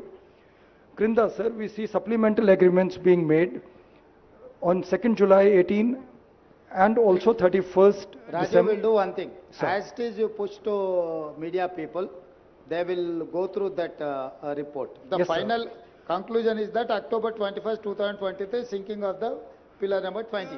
Was sinking, sir. Madhyalo, sir, you will see a small photo of Rajiv, see, just give the entire presentation to Hanumantrao, Commissioner NPR. Hanumantrao Garu, just pass it on to the entire media. Yes, sir. Sir, if you see the small May, September, small picture is there, that is the inaugural photograph. And after that, there are lots of substantial completion certificates, 3 in purple, one after the other. On top is the request for maintenance. There are 4 different requests for maintenance which have not been adhered to. And Antlo, the barrage has collapsed without any repair maintenance. But Madhyalo, on 6th of September 21, we have GO 330 sanctioning 4,613 crores, cost escalation of the project. So on one side, we have given completion certificates. On second side, sir, we are issuing GOs enhancing the project cost and paying the money. Money is being released. So both the things are going on together. So if L&T is not responding to us, at least the money flow should have stopped immediately, and we should have corralled them and taken them to some kind of... So I'll move to the last slide, sir. This is the inauguration of the barrage, sir. It's on 21/6/2019. 3 honorable CMs and 1 governor of Telangana are seen here. If you look at the background, this area, you will find that the aprons are not yet ready. It's a little premature inauguration, sir. So I thought I'll just bring it to your notice, sir. So we are here right now, sir, and then we have some findings and conclusions. First is the construction of block 7 had deviated from the plan, and the raft and secant piles were not laid in specified sequential manner. So we are holding L&T and the department both responsible for this, sir. They should have handled this work. Operation and maintenance was not done since the inauguration, that is 21/6/19. Both are responsible, sir, the agency and the department. Mandatory post-monsoon sounding, probing, which is mandated as per IS 7349, was not performed. Department is responsible, they have to get this done, sir. Construction remnants like the coffer dam and sheet piles have not been removed. L&T is to be held responsible because it's part of the contract, sir, clause number 14. Contractual obligations under agreement handing over clause, clause 50 of the agreement, remain unfulfilled till this day. Further, sir, the allegations suggest that the major blocks were taken up by some subcontractors. We are investigating that part, and we are verifying the money trail and accounts and everything, sir. Apart from that, sir, the bank guarantees have been released despite works being pending. So that is again the department's responsibility. We hope an expert committee is will go into the entire causes of failure and suggest a rehab plan, sir. That's all I have, sir. Thank you, sir. Thank you, Rajiv ji. Sir, as irrigation minister now, I'll just briefly summarize చేసి కొంత national media ఉన్నారు కాబట్టి కొంత ఇంగ్లీష్లో మాట్లాడతాను. Okay, we thank the MIM members for coming for the visit and for the presentation. Thank you very much to all the MIM MLAs.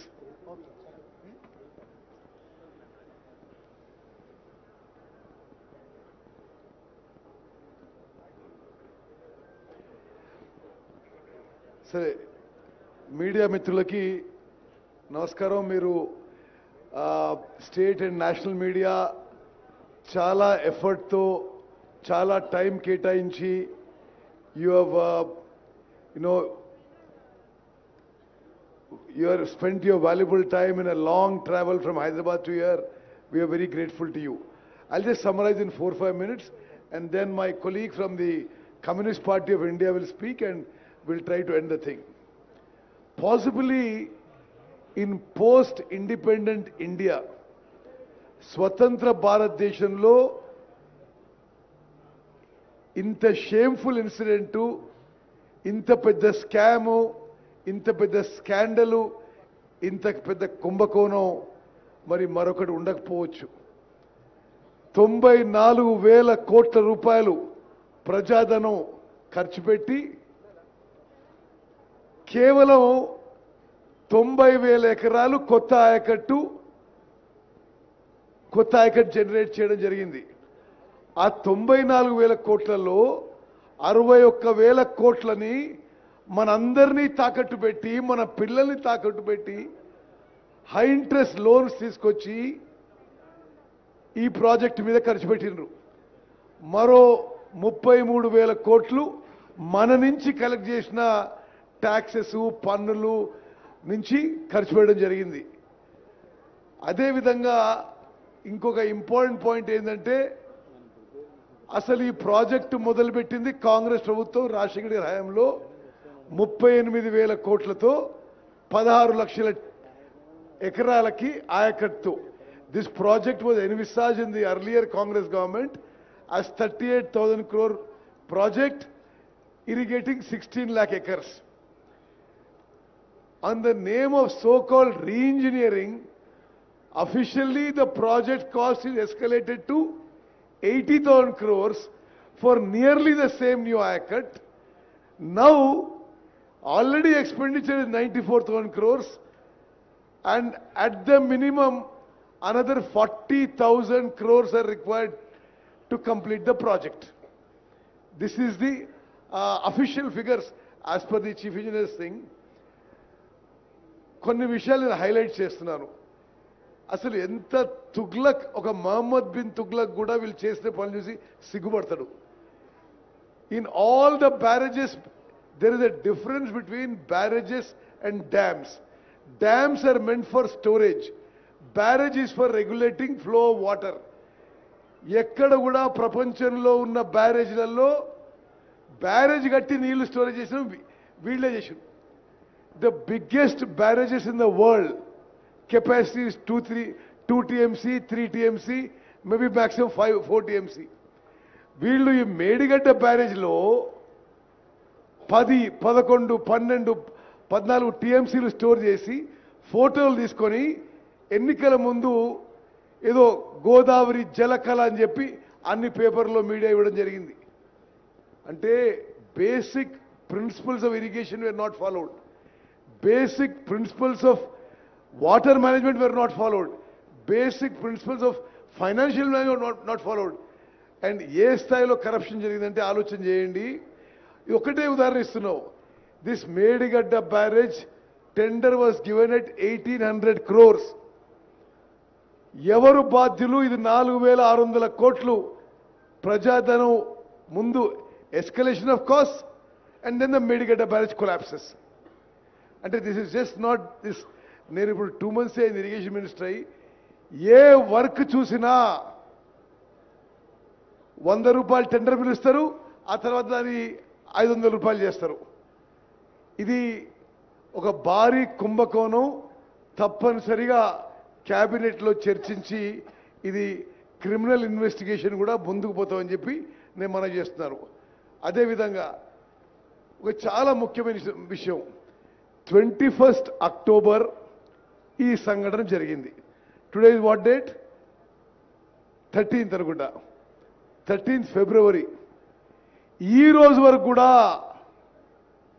ఈ కాళేశ్వరం ప్రాజెక్టుకి chief designer, chief engineer అంతా తానే కట్టిన కేసీఆర్ ఒక్క మాట కూడా మాట్లాడలేదు. 21st October when it collapsed, till we were sworn in the government on 7th for 40-45 days, ఆయనే ముఖ్యమంత్రి నోరు తెరవలేదు. ఆ రోజు నుంచి ఈ రోజు కూడా ఒక్క మాట కూడా మాట్లాడకపోవడం ఇది చాలా దురదృష్టకరం. మీడియా కూడా గమనించాలని చెప్పి నేను మనం చేస్తున్నాను. అదేవిధంగా నేషనల్ డ్యామ్ సేఫ్టీ అథారిటీ ఒక constitutional body created by an act of parliament. They have given a damning indictment of the state government on design, construction, maintenance, all aspects of Medigadda barrage, calling it a total failure of the earlier government and the earlier irrigation department. Memu further ga kuda National Dam Safety Authority, which is a government of India body constituted with experts on dams and created by an act of parliament, the further inquiry investigation we are going to cooperate with them. గత ప్రభుత్వం వాళ్ళు అడిగిన data కూడా ఇవ్వలేదు. మేము పూర్తిగా cooperate చేసి ఆ డ్యామ్ సేఫ్టీ ఎక్స్పర్ట్స్ని ఈ యొక్క కొలాప్స్ విషయంలో, ఈ యొక్క వే ఫార్వర్డ్ విషయంలో మేము వారి సలహా మేరకు ముందుకు పోతామని చెప్పి మనవి చేస్తూ, అదేవిధంగా ఒక చిన్న విషయం చెప్తాను మీకు. వారు ఇప్పుడు సిఈ గారు, డీజీ విజిలెన్స్ గారు చెప్పిన విషయాల్లో there is no maintenance, no pre-monsoon, no post-monsoon, no dam safety checks done of these barrages which we have built.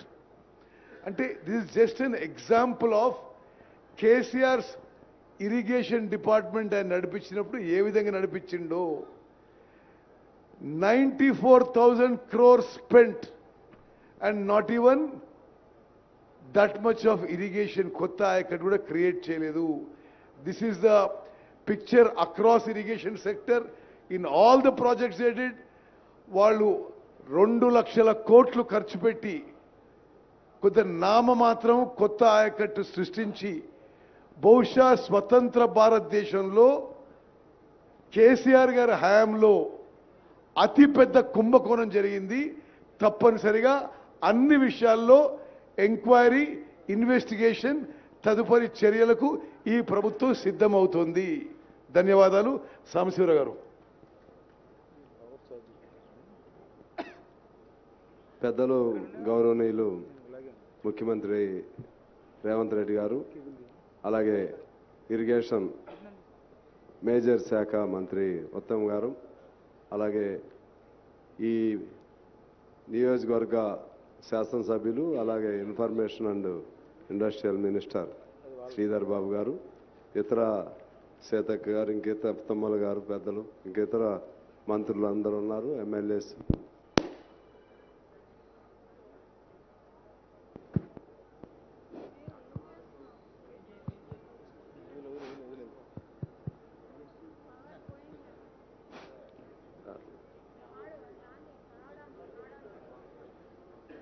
KCR ఇక్కడ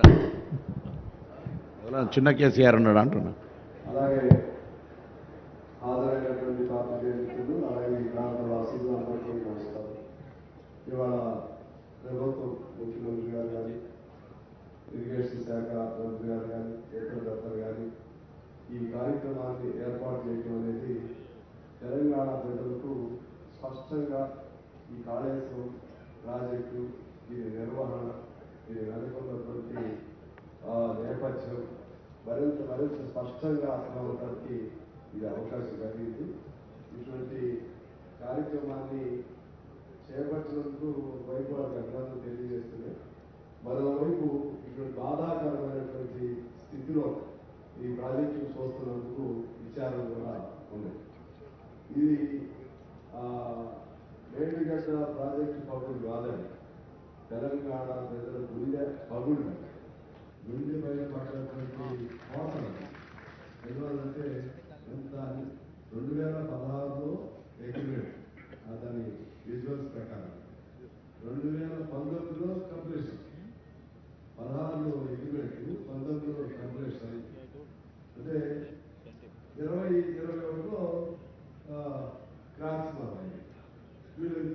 బయటకు వచ్చేసి 20 ఇది పరిస్థితి. అంటే ప్రతి ప్రాజెక్టు 3 ఏళ్లలోనే కంప్లీట్ చేయటం, మరొక 2 ఏళ్లలోనే పగిలిపోవటం, దీన్ని ఇంత అన్యాయంగా డిజైన్ చేసింది ఎవరు, దీన్ని నిర్మించింది ఎవరు, దీని క్వాలిటీ లేకుండా చేసింది ఎవరు, చాలా లేదని చెప్తున్నాను. నేను దాని లోపలికి వెళ్ళను. ఇది ఒక వేడిగానే పరిమితమైనది. విజువల్స్ ప్రకారంగా అన్నారంలో కూడా ఆ ట్రాన్స్ఫర్ చూపెట్టారు. ఇటువంటి సేమ్ మంత్రిగా ముఖ్యమంత్రి గారు చెప్పినట్టుగా same technology, same procedure, same design తో ఉంది కాబట్టి ఈ 3 ప్రాజెక్టులు కూడా వాళ్ళు కూడా చూపెట్టిన దానిలో కూడా రాశారు. ఈ 3 ప్రాజెక్టులు కూడా పనికి రావనే పద్ధతిలో చెప్పడం జరిగింది.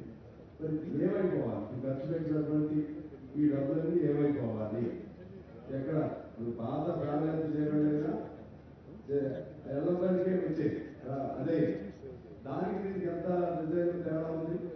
అది 2005లో రాజశేఖర రెడ్డి గారు ఉన్నప్పుడు ప్రారంభమైంది. అది 16 లక్షల ఎకరాలు బండి design to irrigate the ayacut of 16 lakhs. వీళ్ళ ఆయకట్ ప్రకారం 18 lakhs, only 2 lakhs acres extra. ఏడు గ్రేజరేటి ఇక్కడైతే నీళ్లు బాగా ఉంటాయి. ముందు ఏం ఉపయోగమైంది, నీళ్లు 2 లక్షలే కదా తేడా. దాన్ని ఏ బాధ్యత ఇంకా అంతిమంగా ఏం చేశారు, ప్రాణాయామం చేయాలనేది వదిలేసి ఆదిలాబాద్ జిల్లా మొత్తాన్ని వదిలేసి ఇక్కడ నుంచి మొదలుపెట్టి తర్వాత చేపడతామన్నారు. నాకు ఎందుకు గుర్తంటే మా మనీష్ గారు, బృందా మనీష్ గారు అప్పుడు ఉండేవాడు. ఆయన మా పార్టీ వాళ్ళు కూడా చాలా శంకర్కి చాలా మంది ఉన్నారు. చాలాసార్లు ఆందోళన చేశారు. మేము అందరూ కూడా వచ్చారు. అసలు మా జిల్లాకి లేకుండా, మా ప్రాణాయామ సేవలు లేకుండా చాలా బాగా చేశారు. తర్వాత అది కూడా ప్రయత్నం చేస్తాం, ఇంకో 2 లక్షల ఎకరాలు వచ్చే విధంగా చెప్పి అప్పుడు ప్రభుత్వం చెప్పడం జరిగింది. ఇక్కడ నేను ఒక పాయింట్ చెప్పి సెలవు తీసుకుంటాను. ఇప్పుడు మన ఉత్తమ్ గారు చెప్పినట్టుగా అసలు ఇంత ఇక్కడ స్టోరేజ్ ఎక్కడ ఏ ప్రాజెక్టులో కూడా ఇంత స్టోరేజ్ ఉన్నాయి. నాకు రేపు పోలవరం కూడా అవుతాయి, ఇంకా పెద్ద అనుకుని ఏదైనా అవుతాయి. సరే అంత ఇంత అన్యాయంగా కన్స్ట్రక్షన్ ఉండాలని ఎవరికి తెలవదు. మీరు చెప్తున్నారు కదా, దాన్ని మొదలెట్టిన తర్వాత 5 ఏళ్ళు దీన్ని చూస్తానికి ఎవరు రావాలి, అసలు మెయింటెనెన్స్ లేదు. కాబట్టి అసలు కన్స్ట్రక్షనే వీక్ ఫౌండేషన్, డిజైనే లోపం ఉంది. ఇక్కడ మన కాటన్ కట్టించినటువంటి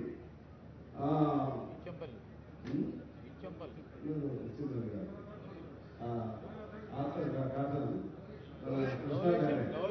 కృష్ణా బ్యారేజ్ ధవళేశ్వరం మట్టితో కట్టించిన ప్రాజెక్ట్, మట్టితో కట్టించారు.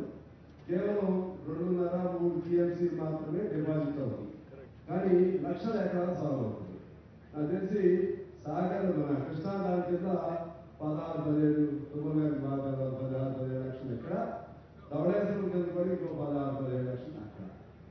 ఓన్లీ 3 టీఎంసీ దాని స్టోరేజ్ కెపాసిటీ.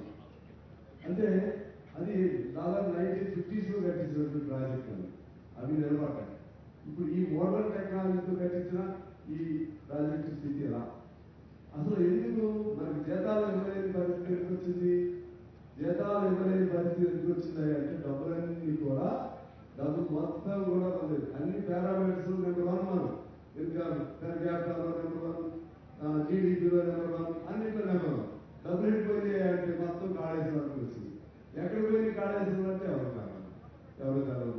ఇంత అన్యాయమైనటువంటి డిజైన్ చేసిన వాళ్ళని ఏం చేయాలి, ఇంత అన్యాయమైనటువంటి నాణ్యత లోపంతో ఈ ప్రాజెక్టు నిర్మించిన వాళ్ళని ఏం చేయాలి. ఎల్ఎన్టీ కంపెనీ వాళ్ళు మాకు బాధ్యత లేదంటున్నారు. రిపేర్ చేయాలి అంటే కూడా వాళ్ళని బతిలాడాల్సి వస్తుంది గవర్నమెంట్. వాళ్ళని కానీ డిజైన్ చేసిన వాళ్ళందరూ కానీ జైల్లో పెట్టాల్సిన అవసరం ఉంది. ఆ డబ్బులన్నీ వెనక్కి కట్టియాల్సినటువంటి అవసరం ఉందని ప్రజల సొమ్ము, ప్రజలు ఈ బాకీ ఇప్పుడు పేరుతో 2024 నుంచి ప్రిన్సిపల్ అమౌంట్ ఇక్కడ కట్టాలని చెప్పి ఇందులో చూసాం. 24 నుంచి మొదలైంది. మనం తీసుకున్నప్పుడు మనం రీపే చేయడం మొదలవుతుంది. ఏమైపోతుంది తెలంగాణ, ఏమవుతుంది, మనం ఇక కొత్త ప్రభుత్వం వచ్చింది, చాలా ఆశలతో ప్రజలు ఓటు వేసి గెలిపించారు. ఇవన్నీ చూపెట్టే మీరేదో ఎగ్గొట్టానికి మీరు చేసిన వాగ్దానాలు 6 గ్యారెంటీస్ ఎగ్గొట్టాలని అంటున్నారు. ఇంత అన్యాయం చేసి లక్షల వేల కోట్లు ఈ విధంగా దాన్ని దుర్వినియోగం కాదు, పెద్ద పెద్ద ఇంకా ఉత్తమ భాషలు చెప్పాలంటే it is the biggest scandal in the I think in the country, not world, I can't say world, in our country it might be the biggest scandal. 1 lakh అనేది ఇక ఆ గోదావరిలో పోసినా ఎదిగితే దొరికే ఒకటి ఎక్కడ పోసినా తెలవదు, ఆ డబ్బులు ఎదుగుతుంది తెలవదు. దీని మీద చాలా సీరియస్గా ప్రభుత్వం ఉండాలని నేను కోరుకుంటూ, భవిష్యత్తులో మరి ఏమవుతుందో నాకు తెలియదు. ఆ ప్రాణాయామ చేయాల ఆ ఓల్డ్ డిజైన్ నుంచి తీసుకెళ్తారా ఎట్లా, లేకపోతే దీన్ని ఏమైనా రిపేర్కి అవకాశం ఉంటుందా, అదంతా ఇంజనీర్స్ ఎక్స్పర్ట్స్ సలహా తీసుకుని చేస్తామని చెప్తున్నారు. ఏదేమైనా కూడా తెలంగాణకి తీవ్ర నష్టం జరిగింది. ఇవాళ ఇక్కడికి రావటం వల్ల చాలా నేను అతన్నింటిలో వచ్చాను, కానీ ఈ పగుడు అయిన తర్వాత రాలేదు. ఇవాళ యాక్చువల్లీ నేను I have some other work. I wanted to skip this program, but ఎందుకంటే వాళ్ళందరూ అనుకున్నాం ఇవాళ ఉన్నారు. If I absent, so it may send some wrong signal. That's why I changed my mind. I have attended here. Coming here, just I learned so much. ఇక్కడ రావడం చాలా నాకు అవగాహన అయింది. ఖచ్చితంగా ఈ అంశాన్ని ప్రజల దృష్టికి తీసుకెళ్లడంలో మా పార్టీగా నేను నా బాధ్యత వహిస్తాను. ప్రభుత్వాన్ని అన్ని రకాలుగా మీరు ఎందువల్లంటే మీ ముఖస్థితికి చెప్పలేదు, ఇది తెలంగాణ జరిగిన నష్టం కాబట్టి ఈ నష్టాన్ని ఎలా రిపేర్ చేస్తారు, ఎలా పూడుస్తారు, ఫర్దర్గా మనకి రావాల్సిన ఈ భూమి రాయిగట్టు అంతా తొందరలో ఎలా పూర్తి చేస్తారు. ఇప్పుడు ఎంత పూర్తయింది కూడా అర్థం కావట్లేదు. 1,00,000 ఎకరాలే అంటే మీకు 18 లక్షల ఎకరాలు మధ్యలోని ల్యాండ్ రాయిగట్టు, ఇంకా 17 లక్షల ఎకరాలకి ఎప్పుడు రావాలి, ఇంకెన్నేళ్ళకి రావాలి. 2016 నుంచి మొదలైనటువంటి ప్రాజెక్టు ఇంక 17 ఏళ్ళు కూడా రాదు. మళ్ళీ ఏమైపోతుందో తెలవదు. వీటన్నిటినీ మీ మీద చాలా బాధ్యత ఉంది. వీటిని మీరు అంతా అందించాల్సిన అవసరం ఉందని తెలియజేస్తూ ముఖ్యమంత్రి గారికి, ఉత్తమ్ గారికి, ఇతర పెద్దలందరికీ మీ అందరికీ నమస్కారాలు తెలియజేస్తూ థ్యాంక్ యూ. ఇప్పుడు ఈ సందర్శన సందర్భంగా గౌరవ ముఖ్యమంత్రి వర్యులు శ్రీ రేవంత్ రెడ్డి గారిని వారి సందేశం ఇవ్వాల్సిన కోరుతారు.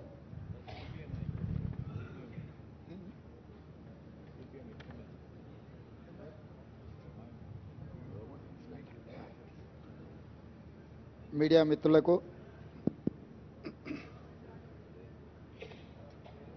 మంత్రివర్గ సహచరులకు, శాసన మండలి సభ్యులకు, శాసనసభ్యులకు అందరికీ నమస్కారం. ఈ కార్యక్రమంలో పాల్గొన్న అధికారులకు, ఈ అవగాహన, ఈ పర్యటన గత కొంతకాలం నుంచి రాష్ట్రంలో జరుగుతున్న చర్చ, ఎన్నికల సందర్భంగా మీకు అందరికీ తెలుసు, మేడిగడ్డ బ్యారేజ్ కుంగినప్పుడు మేమందరం ఇక్కడికి రావాలనుకుంటే పోలీసు నిర్బంధాలతో రానివ్వలేదు. అయినా శ్రీ రాహుల్ గాంధీ గారు, నేను, మిత్రుడు శ్రీధర్ బాబు గారు ఎన్నో వ్యయ ప్రయాసాలు కోర్చి ఎన్నికల అధికారులను పట్టుబట్టి అనుమతి సాధించి మేడిగడ్డ బ్యారేజ్ సందర్శనకు ఆ రోజు మేము రావడం జరిగింది. అయితే ఆ రోజు ఎన్నికల ప్రణాళికలో భాగంగా పూర్తి స్థాయిలో ప్రాజెక్టు యొక్క కుంగుబాటు కానీ జరిగిన అవకతవకల మీద పూర్తిగా చూడడానికి సమయము సరిపోలేదు. అదేవిధంగా గత ప్రభుత్వము ఏమాత్రం ఇటువైపు ఎవరిని రానియకుండా వాళ్ళు చేసిన తప్పిదాలు, కుంగిపోయిన మేడిగడ్డ బ్యారేజ్ను ఎవరు చూడకుండా కప్పిపుచ్చి తమ తప్పిదాల నుంచి తప్పించుకోవాలనే ప్రయత్నం చేయడము, అదేవిధంగా మా ప్రభుత్వం అధికారంలోకి వచ్చిన తర్వాత నేషనల్ డ్యామ్ సేఫ్టీ అథారిటీ ఏదైనా ఇచ్చిన నివేదిక, ఈ ప్రాతిపదికన విజిలెన్స్ అండ్ ఎన్ఫోర్స్మెంట్ని ఉత్తమ్ కుమార్ రెడ్డి గారు ఆదేశాలు ఇచ్చి జరిగిన అవకతవకల మీద విచారణ చేపట్టి ప్రాథమికంగా ఒక నివేదికను ఇవ్వమని చెప్పడంతో వారు నివేదికను రాష్ట్ర ప్రభుత్వానికి ఇవ్వడం జరిగింది. ఆ నివేదికలో ప్రాజెక్టుల యొక్క డిజైన్స్లో లోపము, ప్రాజెక్టుల యొక్క నిర్మాణంలో లోపము, ప్రాజెక్టుల యొక్క నిర్వహణలో లోపము, ప్రాజెక్టుల యొక్క అంచనా ఒక్క మేడిగడ్డ విషయానికి వస్తే 1800 చిల్లర కోట్లతో మొదలుపెట్టి 4000కు పైగా కోట్లకు పెంచి అంచనాలను పెంచి పాల్పడిన అవినీతి. ఇదే కాకుండా ఈ మధ్యకాలంలో పత్రికలలో చూస్తున్నాం, కాగ్ నివేదిక ఇచ్చింది, పెద్ద ఎత్తున కాళేశ్వరం ప్రాజెక్టులో అవినీతి జరిగింది, 1000 కోట్ల రూపాయల దోపిడీ పాల్పడ్డారు అని చెప్పి ప్రతిపక్ష పార్టీలుగా మేము చేసిన ఆరోపణ కాదు, కాగ్ ఇచ్చిన నివేదిక, విజిలెన్స్ అండ్ ఎన్ఫోర్స్మెంట్ ఇచ్చిన నివేదిక. వీటి నేపథ్యంలో శాసనసభ బడ్జెట్ సమావేశంలో శ్వేతపత్రం సాగునీటి ప్రాజెక్టుల మీద విడుదల చేయడమే కాకుండా జరిగిన అవినీతి మీద పూర్తి స్థాయిలో చర్చ చేపట్టాలి అని చెప్పి ఉత్తమ్ కుమార్ రెడ్డి గారు ప్రభుత్వం దృష్టికి తీసుకొస్తే ప్రభుత్వం కూడా ఆమోదించి ఈ బడ్జెట్ సమావేశాలలో ఆ చర్చకు మేము మొదలు పెడదాం అనుకున్నాం. ఎప్పుడైతే గోదావరి జలాల మీద నిర్మించాలనుకున్న కాళేశ్వరం ప్రాజెక్టు రీడిజైనింగ్ పేరు మీద చంద్రశేఖరరావు కొల్లగొట్టిన 1000 కోట్ల రూపాయల మీద చర్చకు శాసనసభలో తెర లేపాలనుకున్నామో చంద్రశేఖరరావు గారికి పూర్తిగా అర్థమైపోయింది. తను ముఖ్యమంత్రిగా ఉన్నప్పుడు పాల్పడిన 1000 కోట్ల రూపాయల దోపిడీకి సంబంధించి విజిలెన్స్ అండ్ ఎన్ఫోర్స్మెంట్ ఎన్డీఏసీ ఇచ్చిన నివేదికల మీద చర్చ జరిగితే తన బండారం అంతా బయటపడి ప్రజల ముందు అవినీతిపరుడుగా, దోపిడీదారుడుగా, దోషిగా నిలబడాల్సి వస్తుందని వ్యూహాత్మకంగా కృష్ణానది జలాలను, కృష్ణానది మీద ఉన్న ప్రాజెక్టులను కేఆర్ఎంబీకి అప్పజెప్పినరు అని కాంగ్రెస్ మీద ఎదురుదాడి చేసి నల్గొండ జిల్లాలో ఒక సభను పెట్టి ఆ సభ ద్వారా కాంగ్రెస్ మీద ఎదురుదాడి చేయాలన్న ఆలోచనతోటి ఈరోజు నల్గొండలో సభ పెట్టారు. ఇవాళ నల్గొండ సభలో వారు ఎంత శుద్ధపూసలాగా మాట్లాడుతుండే అంటే, ఇక సత్యహరిచంద్రుడే ఇంకో అవతారం ఎత్తి చంద్రశేఖరరావు రూపంలో జన్మెత్తిండు, ఈ సత్యహరిచంద్రుడి శీలాన్ని మీరు శంకిస్తారా? చావు నోట్లో తలబెట్టి నేను తెలంగాణ సాధించిన అని మళ్ళీ 1,01,000 అబద్ధం చెప్పిండు. ఇప్పటి వరకు 1,00,00,000 సార్లు చెప్పిండు అబద్ధం, సావు నోట్లో తలబెట్టి తెలంగాణ తెచ్చినా అని. ఎన్నిసార్లు బిచ్చమెత్తుకుంటావా సావు నోట్లో తలబెట్టినా అని? 2 సార్లు ముఖ్యమంత్రి పదవి ఇచ్చారు, 10 సంవత్సరాలు ఈ రాష్ట్రాన్ని పట్టి పీడించినావు, దోసుకున్నావు.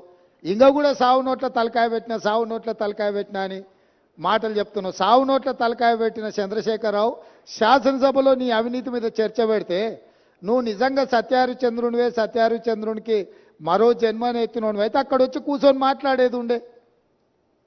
మేమేమడిగినాము? అయ్యా, కృష్ణానది జలాల మీద శాసనసభలో ఏకగ్రీవ తీర్మానం చేసి కేంద్ర ప్రభుత్వం ప్రాజెక్టుల స్వాధీనానికి చేస్తున్న ప్రయత్నాన్ని అందరము తీర్మానం పాస్ చేసి కేంద్ర ప్రభుత్వ విధానాలను వ్యతిరేకిద్దాం రమ్మని మేము అడిగినాం. మీరు రాలేదు.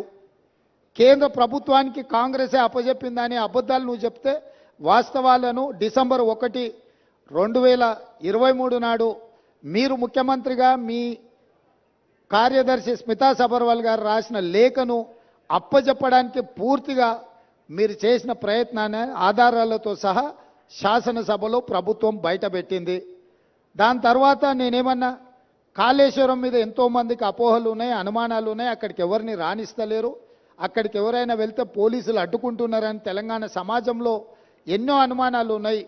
ఈ అనుమానాలను నివృత్తి చేయడానికి మంత్రులను, ప్రజాప్రతినిధులను, పత్రికా మిత్రులను అందరినీ తీసుకొని వెళ్ళి వాళ్ళకి చూపిద్దాము, అందరం కలిసికట్టుగా వెళ్దామని మా మంత్రి గారు మీకు లేఖ రాయడం జరిగింది. లేఖతో పాటు 13 తారీఖు నాడు వెళ్దామని మేము అన్నాము. ఒకవేళ మీకు ఏవైనా ఇతరత్ర కార్యక్రమాలు ఉంటే మీరు తారీఖు మార్చమన్నా మారుస్తామని చెప్పి శాసనసభలోనే స్వయంగా నేనే మీకు చెప్పడం జరిగింది. ఒకవేళ బీఆర్ఎస్ నాయకులకు 13 తారీఖు నాడు ఇతర కార్యక్రమాలు ఉంటే మీరు నిర్ణయించిన తారీఖు నాడు అఖిలపక్షం అందరము అక్కడికి వెళ్దాము, పత్రికల వాళ్ళని తీసుకెళ్దాము, అక్కడ జరుగుతున్న పరిణామాలు, నిర్మాణంలో లోపాలను, దాని మీద తీసుకోవాల్సిన చర్యల్ని ప్రజల సమక్షంలోనే ప్రజా కోర్టులోనే చర్చించుకుందామని రమ్మని చెప్పినాము. మీరు రాలేదు. రాకపోను శాసనసభలో చర్చకు కూడా మీరు రాలేదు. శాసనసభలో జరిగిన చర్చలో మీరు పాల్గొనలేదు. శాసనసభకే మీరు రావడానికి కాలు విరిగిందనే ఒక నెపాన్ని అడ్డం పెట్టుకున్నారు. కాలు ఇరిగిన చంద్రశేఖరరావు ఈరోజు నల్గొండకు పోయిండు. నేను అడుగుతున్నాయా, శాసనసభ దగ్గరుందా, నల్గొండ జిల్లా దగ్గరుందా? నల్గొండకి వెళ్ళి బహిరంగ సభలో సానుభూతి పొందాలనే ప్రయత్నం చేస్తున్నాడు చంద్రశేఖరరావు. సానుభూతి పొందడానికి మీరు దవాఖానలు ఉన్నప్పుడు మేమందరం వచ్చినాం, సానుభూతి చూపించినాం. సానుభూతి చూపించాల్సిన సందర్భంలో ప్రజలు కానీ ప్రతిపక్షాలు కానీ మేమందరం సానుభూతి చూపించినాం. ఈరోజు కేవలం కాళేశ్వరం అవినీతి మీద చర్చ జరగకుండా, కాళేశ్వరంలో మీ దోపిడీని ప్రజల దృష్టిలో పడకుండా ఉండడానికే ఈరోజు మీరు నల్గొండ ప్రజా అక్కడ ఏదో పెద్ద సభ పెట్టినా అని మీరు మాట్లాడుతున్నారు. ప్రజలకి ఈ మాత్రము అవగాహన లేదని మీరు అనుకుంటున్నారా చంద్రశేఖరరావు గారు? కాళేశ్వరం అవినీతి మీద దోపిడీ మీద చర్చకు వచ్చిన సందర్భంలో మీరు కృష్ణానది జలాల మీద ఉన్న ప్రాజెక్టులను అన్నిటిని కూడా కేంద్రానికి అప్పజెప్పినరు అని చెప్పి నల్గొండ జిల్లాలో మీరు బహిరంగ సభ పెట్టి ఇక్కడికి రాకుండా తప్పించుకున్నారు. ఇవాళ మీరు ఏం మాట్లాడుతున్నారు? అక్కడ ఓ 4-5 పిల్లర్లు కూలినాయి, కూలితే పెద్ద తప్ప? అయ్యా నీకేది తప్పు కాదు. ఎందుకనంటే తప్పులకు పాల్పడ్డదే నువ్వు. నీకు నువ్వే తప్పు జరిగిందని నీకు నువ్వే శిక్ష విధించుకునేటంత నిజాయితీపరుడు అని మన తెలంగాణ సమాజం భావిస్తుంది అనుకుంటున్నారా? మీ దోపిడీకి మేడిగడ్డ బలైపోయింది, అన్నారం సుందిల్లా సున్నమైపోయినాయి. ఈరోజు కాళేశ్వరము మీ 1,00,000 కోట్ల దోపిడీకి బలైపోయింది. అందుకే మీరు దీన్ని చాలా అల్కగా తీసుకుంటున్నారు. ఇక్కడ వచ్చిన వాళ్ళని చులకన చేసి మాట్లాడుతున్నారు. మీరు ఈరోజు ఇక్కడికి రాకపోవడం ఒక తప్పిదమైతే ఇక్కడ తీసుకున్న కార్యక్రమాన్ని చులకన చేసి తిట్టడం అనేది మీ దిగజారుడు తనానికి నిదర్శనం చంద్రశేఖరరావు గారు. ఈరోజు ఆయన మాట్లాడుతున్నాడు, మీరు కేఆర్ఎంబి మీద మీకు అవగాహన లేకపోతే నడితే అన్నా ఎట్లా చేద్దామని మాట్లాడితే నేను సలహా చెప్పటోని. అయ్యా శాసనసభలో చర్చ పెట్టినాం, సలహా చెప్పమని అడిగినాం. శాసనసభలో నేను స్పీకర్ గారికి విజ్ఞప్తి చేసిన, దయచేసి మాజీ ముఖ్యమంత్రి గారికి ఆదేశాలు ఇవ్వండి, అవసరమైతే సభను వాయిదా వేయండి, వారు వచ్చినాక వారి సలహా సూచనలు తీసుకున్న తర్వాతనే తీర్మానం చేద్దామని చెప్పినాం. ఉత్తమ్ కుమార్ రెడ్డి గారు పెట్టిన తీర్మానంలో లోపాలు ఉన్నాయి, అది కూడా చక్కగా లేదన్నాడు. చక్కలేని తీర్మానానికి నీ అల్లుడు స్వాతిముత్యం ఎట్లా మద్దతు ఇచ్చింది ఏకగ్రీవంగానే? అందుకే 4 సార్లు అడిగిన. శాసనసభలో మీరందరూ చూశారు కదా మీడియా మిత్రులు, ఉత్తమ్ కుమార్ రెడ్డి గారు ఈ ప్రాతిపదికన తీర్మానాలు పెట్టినరు. దీనికి టీఆర్ఎస్ పార్టీ వైఖరి ఏందో స్పష్టంగా చెప్పండి అని అంటే, హరీష్ రావు గారు మాజీ సాగునీటి పారుదల శాఖ మంత్రిగా, కేసీఆర్ కుటుంబ సభ్యుడిగా స్పష్టంగా ఈ తీర్మానానికి సంపూర్ణమైన మద్దతు పలుకుతున్నా అని చెప్పిండు.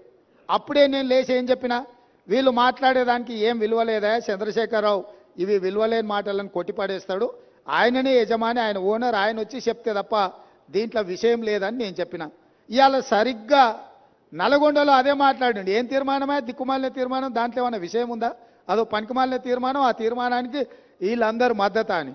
మరి ఒకవేళ తీర్మానంలో లోపాలు ఉంటే మీరు వచ్చి సవరించేది ఉండే. లేదు, మీ ప్రతినిధిగా మాట్లాడిన హరీష్ రావు గారు ఇది తప్పు, ఈ తీర్మానంలో లోపాలు ఉన్నాయి, దీన్ని సవరిస్తున్నామని తీర్మానం సవరించి ప్రతిపాదించేది ఉండే. నేను చెప్పింది చెప్పినట్టుగా హరీష్ రావు గారు లాంటి వాళ్ళకి ఆ పార్టీలో విలువ లేదు, వాళ్ళ మాటల పట్ల విశ్వాసం లేదు. అందుకే చంద్రశేఖర్ రావాలని మేము అడిగినాము, మీరు రాలేదు. ఇవాళ అంటున్నాడు ఆయన, ముఖ్యమంత్రి గారు అఖిలపక్షాన్ని ఢిల్లీకి తీసుకెళ్లాలని. ముఖ్యమంత్రి గారు అఖిలపక్షాన్ని ఢిల్లీకి తీసుకెళ్తాను, ఒకవేళ శాసనసభలో మీరు వచ్చి మీరు ఆ ప్రతిపాదన పెట్టండి. మా ప్రభుత్వము వినడానికి, ప్రజలకు మేలు జరిగే విధానాలు చేపట్టడానికి స్పష్టంగా ఒక స్పష్టతతో ఉన్నది. మీరు నల్గొండకెళ్ళి గక్కడేదో సభ పెట్టి దిక్కుమాలిన మాటలు మాట్లాడే కంటే శాసనసభ జరుగుతుంది. ప్రధాన ప్రతిపక్ష నాయకుడిగా 10 సంవత్సరాలు ముఖ్యమంత్రిగా పనిచేసిన మీరు, 20 ఏళ్ల నుంచి తెలంగాణ కోసం కొట్లాడినని చెప్పుకునే మీరు సభకి ఎందుకు రావడం లేదు?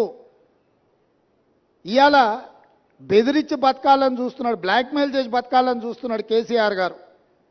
మమ్మల్ని వెంటాడుతాడంట ఆయన. అయ్యా రా, మంచిది, మేమేం అల్లాటప్పగా ఏమి ఇక ఆ కుర్చీలో కూర్చోలే.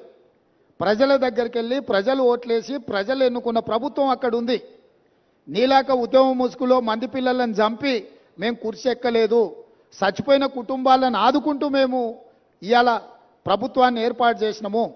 ఏర్పాటు చేసిన ప్రభుత్వంలో మేము ప్రజలకు అవసరమైన నిర్ణయాలు తీసుకుంటున్నాము.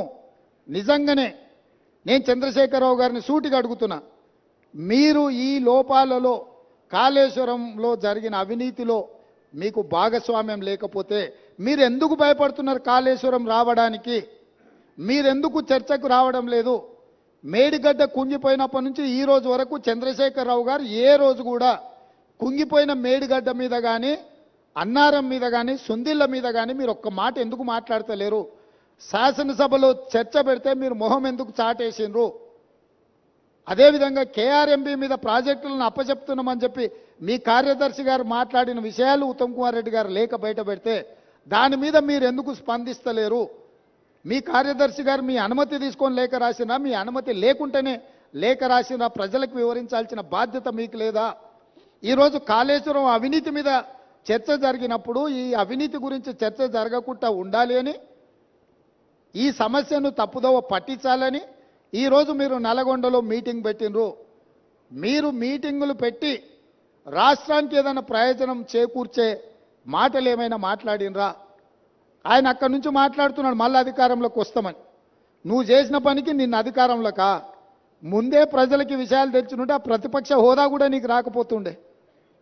ఇవాళ ప్రతిపక్ష నాయకుడిగా నీ బాధ్యతను నువ్వు నెరవేర్చకుండా పారిపోయి శాసనసభకు రాకుండా ముఖం చాటేసి ఇంకెక్కడికి వెళ్తావని నేను అడుగుతున్నా. మీకు 39 మంది ఎమ్మెల్యేలను ఇచ్చి ప్రతిపక్ష నాయకుడు హోదా ఇస్తే సభలోకి వచ్చి సమస్యల మీద చర్చించకుండా పారిపోయి ఈరోజు మీరు ఏ రకంగా ప్రజల ముందుకు వస్తారు? ఏ ముఖం పెట్టుకొని వచ్చిండ్రు? ఈరోజు నల్గొండ జిల్లా ప్రజల్ని మీరు ఏం వంచడానికి ఈరోజు అక్కడికి వెళ్ళిండ్రు? ఆయనకి ఇప్పుడు మళ్ళీ ఫ్లోరైడ్ బాధ గుర్తొచ్చింది. ఎందుకంటే కుర్చీ పోయింది కదా, కుర్చీ పోగానే కేసీఆర్కు గుర్తొచ్చేది నీళ్లు, నల్గొండ జిల్లా ఫ్లోరైడ్ బాధితులు. ఎంతసేపు అయ్యా వాళ్ళ బాధల పునాదుల మీద అధికారాన్ని ఎక్కాలని ఆలోచన చేస్తున్నావు? ఇప్పుడు నీ అబద్ధాలను నమ్మడానికి తెలంగాణ సమాజం సిద్ధంగా ఉందని ఇంకా నువ్వు అనుకుంటున్నావా? అందుకే ఈరోజు ఇక్కడ ఈ అవగాహన సదస్సుకు దాదాపుగా హైదరాబాద్లో బయలుదేరి 5 గంటల పైగా ప్రయాణం చేసి ఈరోజు మంత్రులు కానీ, ప్రజాప్రతినిధులు కానీ, పాత్రికేయ మిత్రులు కానీ మీ అందరికీ కూడా వాస్తవాలను చూపించి వాస్తవాలకు సంబంధించిన వివరాలు వివిధ ఏజెన్సీల ద్వారా మీకు చెప్పించడం ద్వారా నిజమేందో మీ కళ్ళతో చూడాలని ఈరోజు ఈ పర్యటన. ఈ నిజాన్ని మీ కళ్ళతో చూసిండ్రు. ఈ వాస్తవాలను సమాజానికంతా మీరు చెప్పండి. న్యూయార్క్లో ఇది ఒక మ్యాన్ మేడ్ వండర్ అని చెప్పి న్యూయార్క్ స్క్వేర్లో ప్రకటనలు తీసుకుర్రు. నేషనల్ మీడియాలో ఇక దాని కథ చెప్పనంతగా కథలు చెప్పుకుర్రు. అందుకే నేను నేషనల్ మీడియా వాళ్ళని కూడా ఈరోజు రిక్వెస్ట్ చేస్తున్నా, మీ నేషనల్ మీడియాలో చూపించండి కుంగిపోయిన మేడిగడ్డను, పగిలిపోయిన బ్యారేజ్ను, దోపిడీ జరిగిన నిధులు, అదేవిధంగా విజిలెన్స్ అండ్ ఎన్ఫోర్స్మెంట్ ఇచ్చిన నివేదికను, నేషనల్ డ్యామ్ సేఫ్టీ అథారిటీ వాళ్ళు ఇచ్చిన రిపోర్ట్స్ని, టెక్నికల్ అండ్ అదర్ ఇష్యూస్లో వాళ్ళు ఇచ్చిన నివేదికలను అన్నిటిని కూడా మీరు చర్చకు పెట్టండి. మేము చంద్రశేఖరరావు గారికి మళ్ళీ ఈ వేదిక మీద నుంచి నేను ఆహ్వానిస్తున్నా, మీరు శాసనసభకు వచ్చి నల్గొండలో ఎవడు లేని దగ్గర ఏదేదో మాట్లాడు కాదు. మీ గౌరవాన్ని మేమేం తగ్గించం. ప్రధాన ప్రతిపక్ష నాయకుడిగా సభలో మీరు తెలంగాణ సమాజానికి ప్రయోజనం చేకూర్చే ఏ సూచనలు ఇచ్చినా ఈ ప్రభుత్వం వినడానికి సిద్ధంగా ఉంది. రేపు ఉదయం సభకు రాండి దయచేసి. ప్రత్యేకమైన ఎట్లాగూ శ్వేతపత్రం సాగునీటి ప్రాజెక్టుల మీద ఉత్తమ్ కుమార్ రెడ్డి గారు ప్రవేశపెట్టబోతున్నారు. చర్చలో పాల్గొనండి, మీరు సూచనలు ఇవ్వండి. ప్రతిపక్ష పార్టీ నాయకుడిగా మీ బాధ్యతల్ని నెరవేర్చండి. మీ స్వార్థం, మీ అధికారం కోసం కాకుండా ప్రజల కోసం ఒక్క క్షణమైన ఆలోచన చేయమని నేను అడుగుతున్నా. నేను మొన్న కూడా చెప్పిన, ఈరోజు చెప్తున్నా, కృష్ణానది జలాలు కేంద్ర ప్రభుత్వానికి అప్పచెప్పడంలో ఏనుగు పోయింది, తోక మాత్రమే మిగిలింది. ఇప్పుడు ఆ తోక పట్టుకొని ఏనుగును గుంజే ప్రయత్నం మా ప్రభుత్వం చేస్తుంది. అన్ని పాపాలకు నువ్వే కారణం. నువ్వే అప్పచెప్పినావు, అప్పచెప్పడానికి నిధులు పెట్టినావు, బడ్జెట్ ఆమోదింపజేసినావు, అప్పచెప్పడానికి అవసరమైన లేఖలు రాసినావు. ఇవాళ తోక మిగిలింది, ఆ తోక పట్టుకొని మేము గుంజే ప్రయత్నం చేస్తుంటే ఇక చూసిరా ఏనుగును కూడా టీఆర్ఎస్ కాపాడితే కాంగ్రెస్ వాళ్ళు కేంద్రానికి అప్పచెప్పారు. అదేవిధంగా కాళేశ్వరం అవినీతి మీద ఏదో ఆయన ఎంత అల్కగా మాట్లాడుతుండే, ఏముందా 4-5 పిల్లర్లు కుంగిపోయినాయని. అంటే ఆయన ఎంత బాధ్యతారహితంగా మాట్లాడుతుండు. ఈ తప్పిదాలల్లా ఆయనకు భాగస్వామ్యం లేకపోతే ఇంత అల్కగా మాట్లాడతాడా? ప్రతిపక్ష నాయకుడిగా ఇదేనా మీ వ్యవహారము? ఇవాళ నీళ్లు నింపలేదు కాబట్టి మిగతా మిగిలినాయి. నీళ్లు నింపితే అది ఉంటుందా, ఊడుతుందా, ఏమైద్దో తెలుస్తుంది. నీళ్లు లేకుంటే మన ఇంటి మీద నీళ్ళ ట్యాంక్ ఉంటే అది ఒకవేళ కారుతుంటే పగిలేటట్టుంటే మనం నీళ్లు తీసేస్తే అది అట్లా కొంతకాలం కనిపిస్తుంది. నీళ్లు నింపితే 2 రోజులకు అది కూలిపోతుంది. సేమ్ ఈరోజు మేడిగడ్డ బ్యారేజ్ కానీ సుందిళ్ళ కానీ అన్నారంలో నీళ్లు నింపలేదు. నీళ్లు నింపితే పెను ప్రమాదం పొంచి ఉన్నది. నీళ్లు నింపినామంటే అంత కొట్టుకపోతుంది. ఈరోజు నీళ్లు లేకుంటే ఎండబెట్టినాం కాబట్టి అది అట్లా నిలబడి ఉన్నది. అది ఏ క్షణమైనా కుప్పగూలడానికి సిద్ధంగా ఉంది. మీరే కళ్ళతో చూసిండ్రు. మేడిగడ్డ బ్యారేజు 1.5 మీటర్ దాదాపుగా 5 ఫీట్లు భూమిలోకి కుంగిపోయింది. ఇది మేం చెప్పడం లేదు, సాంకేతిక నిపుణులు చెప్తున్నారు. కళ్ళకు గట్టినట్టుగా పగుళ్ళు కనిపిస్తున్నాయి. కాంక్రీట్ స్ట్రక్చర్స్ అంత వర్టికల్గా క్రాక్స్ వచ్చి ఉంటే దాని ఒక చిన్న సంఘటన కింద ముఖ్యమంత్రి గారు, మాజీ ముఖ్యమంత్రి గారు మాట్లాడుతున్నారు అని అంటే అసలు చంద్రశేఖరరావు గారి ఆలోచన, చేసిన తప్పిదాలను కప్పిపుచ్చుకోవడానికి చేస్తున్న ప్రయత్నము ఈరోజు తెలంగాణ సమాజం అంతా గమనించాల్సిన అవసరం ఉన్నది. అందుకే చంద్రశేఖరరావు గారు దయచేసి రేపటి శాసనసభ సమావేశాలకు మీరు హాజరు కండి. శాసనసభ సమావేశాలలో బడ్జెట్తో పాటు సాగునీటి పారుదల శాఖ మంత్రి ఉత్తమ్ కుమార్ రెడ్డి గారు ప్రవేశపెట్టే శ్వేతపత్రము సాగునీటి ప్రాజెక్టుల మీద మీరు చర్చలో పాల్గొనండి. మీరు ఆ చర్చలో శాసనసభలో మీ అనుభవాన్నంతా రంగరించి కృష్ణానది జలాల మీద నిర్మించిన ప్రాజెక్టులను ఏ విధంగా మనం కాపాడుకోవాలి, కేంద్ర ప్రభుత్వం కొట్లాడాలనో మీ అనుభవాన్ని అంతా ఉపయోగించి సూచనలు ఇవ్వండి. అదేవిధంగా 1000 కోట్ల దోపిడీ జరిగిన కాళేశ్వరం ప్రాజెక్టులు ఈరోజు ఎల్ఎన్టీ సంస్థను బ్లాక్ లిస్ట్ చేయాలనా వద్దా, ఎల్ఎన్టీ సంస్థ నిర్మాణం చేయకుంటేనే పూర్తయినట్టు సర్టిఫికెట్ పొందడాన్ని, సర్టిఫికెట్ ఇచ్చిన అధికారులను శిక్షించాలనా లేదా, మీ వైఖరి ఏంది? కాళేశ్వరం ప్రాజెక్టు మీద జరిగిన అవకతవకల మీద నీ పార్టీ వైఖరి, మాజీ ముఖ్యమంత్రిగా సాగునీటి పారుదల శాఖ మంత్రిగా మీది హరీష్ రావు గారి వైఖరి శాసనసభ ద్వారా తెలంగాణ సమాజానికి, దేశ ప్రజలకు చెప్పాల్సిన బాధ్యత మీ మీద ఉన్నది. ఈరోజు మీరు నల్గొండలో మాట్లాడిన మాటలు చూస్తే నాకు కాలు ఇరిగిపోయినా, చేత కాకపోయినా, నేను సభకు వచ్చినా, మీకోసం వచ్చినా అని అంటున్నావు. నువ్వు వాళ్ళ కోసం ఎన్నడూ రాలే. వాళ్ళ కోసం వచ్చే లక్షణమే నీకు లేదు. ఎందుకంటే ఎంతోమంది పిల్లలు చచ్చిపోతే, ఎంతోమంది ఆత్మహత్యలు చేసుకుంటే, ఎంతోమంది గొప్ప వ్యక్తులు చనిపోతే కూడా చూడని వ్యక్తివి నువ్వు. ఈరోజు నీ కుర్సీ పోయింది కాబట్టి ఆ కుర్సీని ఎత్తుక్కుంటా మళ్ళీ నల్గొండకి వెళ్ళావు. ఎందుకంటే ఖమ్మము, నల్గొండ, మహబూబ్నగర్లో 36 సీట్లు ఉన్నాయి. ఖమ్మంలో 10, నల్గొండలో 12, మహబూబ్నగర్లో 14. ఖమ్మంలో 1 సీటు గెలిచాడు, నల్గొండ 1 సీటు గెలిచాడు, మహబూబ్నగర్లో 2 సీట్లు గెలిచాడు. 36 సీట్లల్లో ఈ మొనగానికి వచ్చినాయి 4 సీట్లు. రేపు పార్లమెంట్లో పూర్తిగా కాంగ్రెస్ పార్టీ గెలవడానికి అవకాశం ఉంది కాబట్టి ఏదో రకంగా సానుభూతి పొందైనా, నాకు కాలు లేదు, నేను అవుటివాడిని, నేను నడవలేకపోతున్నా అని అడుక్కోవడానికి, ఓట్లు అడుక్కోవడానికి వేసిన ఎత్తుగడ. ఈరోజు నువ్వు నల్గొండ జిల్లాకు నీ పట్ల సానుభూతి చూపించారు చంద్రశేఖరరావు. ఎందుకనంటే నువ్వు పచ్చిగా పట్టుబడ్డావు అవినీతి పరుడుగా. ఈ తెలంగాణను దోసుకున్నావు కాబట్టి నిన్న కుర్చీలకి వెళ్ళి దించిండ్రు. దించి 60 రోజులు కూడా కాలేదు, అప్పుడే అడుక్కునే పని మొదలుపెట్టిన అవతారం మార్చి. ఇప్పుడు ఎక్స్ట్రా ఏమొచ్చిందంటే వీల్ చైర్ వచ్చింది. ఒకప్పుడేమో మంచంలో వండుకున్నాడు నిజాం హాస్పిటల్లో, దాంతో సానుభూతి పొంది ఆ కథ 10 ఏళ్ళు అక్కడికి వచ్చింది ఆయనకు. ఇప్పుడు ఆ కథ పోయింది కాబట్టి వీల్ చైర్కి వచ్చిండు. నల్గొండకు పోగలిగినోనివి గా పక్కలున్న కూతవేటి దూరంలో ఉన్న శాసనసభకు రాలేవా? ఎందుకు వస్తలేవు?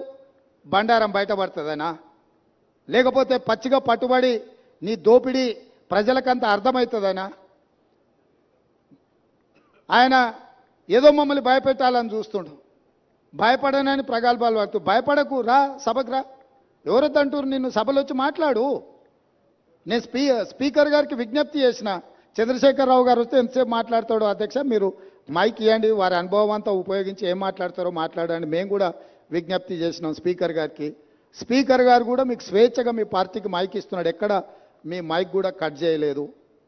కాబట్టి ఈరోజు ఈ కాళేశ్వరం యొక్క అవినీతి మీద ఇంతమంది పర్యటన ఉంది కాబట్టి ఈ అవినీతి మీద చర్చ జరగకుండా ఉండడానికి నల్లగొండలో కేసీఆర్ గారు సభ ఏర్పాటు చేసుకున్నారు. నల్గొండ జిల్లాలో మనుషులు దొరక్కపోతే పాత ఉమ్మడి మహబూబ్నగర్ జిల్లాలో కల్వకుర్తి నుంచి బస్సులు పెట్టి జనాలను దొలకపోయారా? బస్సులు 100 ఉన్నాయి, మంది 10 మంది ఊరు. నీ ఏషం అట్లుంది చంద్రశేఖరరావు. కాబట్టి ఇంత ఓపికగా ఇక్కడికి వచ్చి ఈ వాస్తవాలను చూసి అధికారులు ఇచ్చిన వివరాలు కానీ ప్రతిపక్ష పార్టీగా మేము చెబుతున్న విషయాలను కానీ మీరందరూ ఒక బేరీజు వేసుకొని చంద్రశేఖరరావు గారి యొక్క కుట్రలను కుతంత్రాలను తిప్పికొట్టాల్సిన బాధ్యత తెలంగాణ సమాజం మీద ఉన్నది. కవులు, కళాకారులు, మేధావులు అందరూ కూడా కాళేశ్వరానికి రండి. ఒకప్పుడు కాళేశ్వరం ప్రాజెక్టు కట్టినప్పుడు ప్రారంభోత్సవానికి జగన్మోహన్ రెడ్డి గారిని పిలిచిండ్రు, ఫడ్నవీస్ గారిని పిలిచిండ్రు, గ్రామాల నుంచి బస్సులు పెట్టి వేలాది మందిని తరలించండి ఇక్కడికి. మరి ఇవాళ అదే కాళేశ్వరం చూడడానికి ప్రతిపక్షాలను తెస్తే ఒక్క టీఆర్ఎస్ ఆయన కూడా పత్తకలేడు. మీరు అద్భుతం కట్టినప్పుడు ఈ అద్భుతాన్ని చెప్పుకోవడానికి మీకు మంచి అవకాశం కదా. ఈ అద్భుతాన్ని చూడడానికి చూపించడానికి మీరు రావచ్చు కదా. మర్చిపోయినా, కరెక్టే. పొద్దున వచ్చేటప్పుడు చెప్పినాం, అయ్యా మీకు ఏదైనా ఇబ్బంది ఉంటే హెలికాప్టర్ కూడా ఉన్నది, దాంట్లో రాని, మేము బై రోడ్ పోతున్నాం, మీకోసం హెలికాప్టర్ సిద్ధంగా పెట్టినామని. ఆయన ఇప్పుడు చెప్తున్నాం మేము కూడా పోతాం తర్వాత అని. ఏడుకోతావా? కాళేశ్వరం కాదు, కాశీకి పోవాలి నువ్వు. ఇంకా బిచ్చం ఎత్తుకోవడానికి ఇంకా నీకు మిగిలింది అది ఒకటే. కాశీకి పోయి సన్యాసం పుచ్చుకోవాల్సిందే చంద్రశేఖరరావు నువ్వు. సరే, ఇక ఆయన చీకటి మిత్రుడు. బీజేపీ వాళ్ళు కూడా ఎవరు రాలే ఇప్పటి వరకు. కేసీఆర్ అవినీతి మీద గొప్ప గొప్ప మాటలు మాట్లాడిన కిషన్ రెడ్డి గారు వాళ్ళ ఎమ్మెల్యేలు రాకుండా అడ్డుకున్నాడు.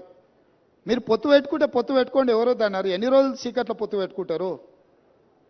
రాబోయే పార్లమెంట్ ఎన్నికలలో మీ పొత్తు సంగతి ప్రజలకు ఎట్లాగో చెప్పాల్సే వస్తుంది. ఈరోజు ఎంతసేపు ఉన్నా జ్యుడిషియల్ ఎంక్వైరీ వద్దు, మా చేతికి రాని. ఎందుకంటే మీ చేతికి ఇస్తే మీరు వాళ్ళు కలిసి కూర్చొని మాట్లాడుకుంటారు చీకట్ల. బీజేపీ వాళ్ళు వస్తారని మేము ఆశించినాం. ఎందుకంటే ఇంతకాలం కేసీఆర్ అవినీతి మీద సిబిఐ కేసులు అప్పచెప్పురు, కేసీఆర్ అవినీతిని తేల్చాలి అని అన్నారు. మరి కేసీఆర్ అవినీతిని తేల్చే అవకాశం వస్తే బీజేపీ ఎమ్మెల్యేలు ఎందుకు రాలేదు? సిపిఐ వచ్చింది, ఎంఐఎం వచ్చింది, బీజేపీ వాళ్ళు ఎందుకు రాలే? ఇవాళ రానోళ్ళు ఇద్దరే, బీఆర్ఎస్, బీజేపీ. మీ ఇద్దరు వైఖరి ఒకటేనా? మీరిద్దరు ఒకే రకంగా ఆలోచన చేస్తురా? మీరిద్దరు కలిసే ఈ విషయంలో ఒకే రకమైన విధానంతో ఉన్నారా? ఈరోజు బీజేపీ ఇది ప్రభుత్వ అధికారిక కార్యక్రమం, శాసనసభలో స్పీకర్ అనుమతితో ఏర్పాటు చేసిన కార్యక్రమం. ఇది కాంగ్రెస్ పార్టీ కార్యక్రమం కాదు. మాతో భిన్నాభిప్రాయాలు ఉండేవాళ్ళు కూడా ఇక్కడికి రావచ్చు. మా అభిప్రాయాలతో ఏకీభవించే వాళ్ళనే పిలవలే మేము. మా అభిప్రాయాలతో విభేదించే వాళ్ళని కూడా వాస్తవాలను చూడడానికి ఈరోజు ఇక్కడికి ఆహ్వానించినాము. కాబట్టి ఇప్పటికైనా బీజేపీ తమ వైఖరిని స్పష్టం చేయాలి. మీరు చంద్రశేఖరరావు గారి అవినీతిని కాపాడడానికి ఏమైనా ప్రయత్నం చేస్తారా? లేకపోతే చంద్రశేఖరరావును శాసనసభలో నిలదీసి జరిగిన అవినీతి మీద చర్యలు తీసుకోవడానికి రాష్ట్ర ప్రభుత్వానికి సహకరిస్తారా? మీ వైఖరి కూడా స్పష్టంగా చెప్పాల్సిందిగా బీజేపీని మేము డిమాండ్ చేస్తున్నాం.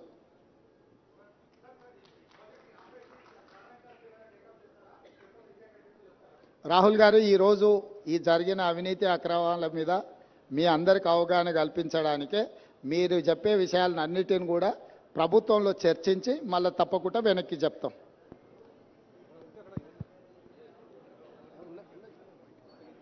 మైకే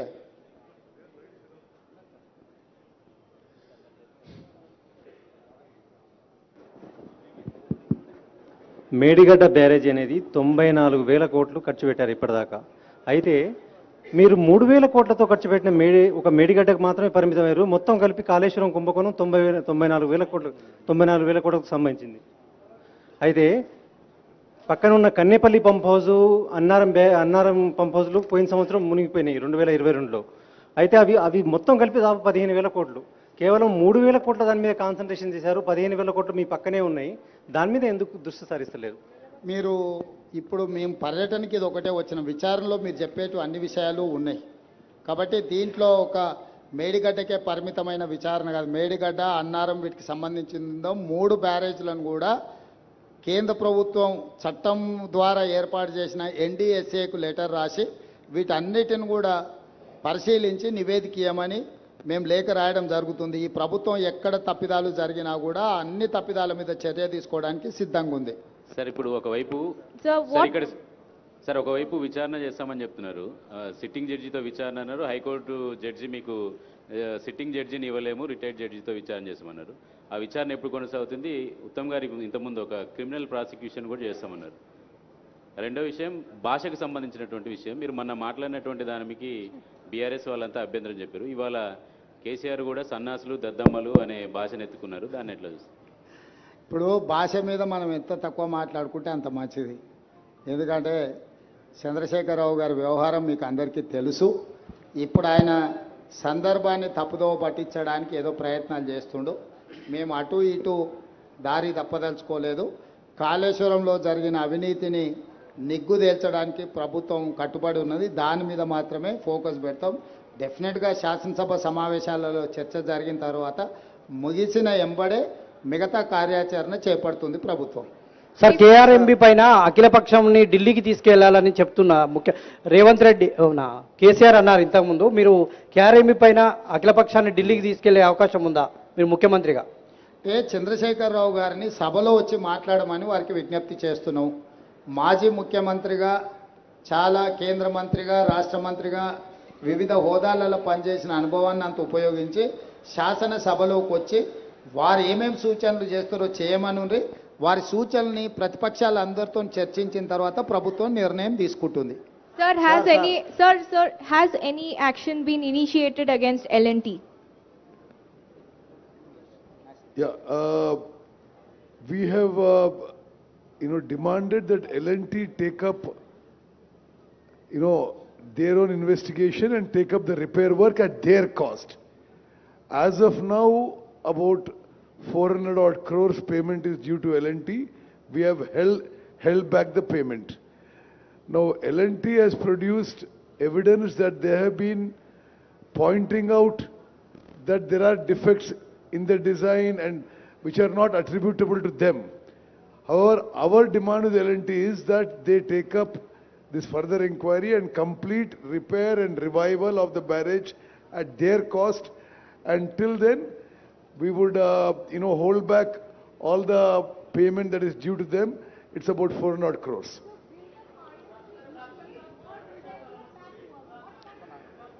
See, at this stage, I cannot comment on this. Like the Chief Minister has said, the National Dam Safety Authority, which is a constitutional body, is being given the task of identifying the fault and the way forward. Sir మీ ముందు 4 months దాదాపు 3 months ఉంది. ఇంకా నివేదిక రావాలి. మీరు శాసనసభలో దీనికి సంబంధించినటువంటి ఎటువంటి విచారణ చేస్తారో తెలియాలి. 3 నెలలు గడిస్తే వర్షాకాలం వస్తుంది. ప్రాజెక్టు మరి ఆ లోపు అసలు ఏమి నిర్ణయం తీసుకుంటారు? అసలు ఈ వానాకాలం కాళేశ్వరం నీళ్లు తెలంగాణ ప్రజలకు మీరు పరిచయం చేసుకోండి. నేను లెనిన్ సార్, TV5 వరంగల్. సరే, ఒకటి మిత్రమా, ఇది అక్టోబర్ 21st సంఘటన జరిగింది. డిసెంబర్ 7 వరకు, డిసెంబర్ 7 మేము ప్రమాణ స్వీకారం చేసే వరకు కేసీఆర్ ముఖ్యమంత్రి. మేము ప్రమాణ స్వీకారం చేసి 2 నెలలు అయింది. ఈ 2 నెలల్లో దీని విషయంలో ఎంక్వైరీ, ఇన్వెస్టిగేషన్ ముందుకు తీసుకుపోయినాం. అదేవిధంగా నేషనల్ డ్యామ్ సేఫ్టీ అథారిటీకి ఈ విషయం అప్పచెప్పినాం. అట్ దిస్ స్టేజ్ ఆ యొక్క బ్యారేజీల యొక్క విషయంలో ద వే ఫార్వర్డ్ అది మేము ఇప్పుడు నేషనల్ డ్యామ్ సేఫ్టీ అథారిటీ యొక్క అడ్వైస్ మీద పోబోతున్నారని చెప్పి ఆన్ రికార్డ్ మీకు తెలియజేస్తాం.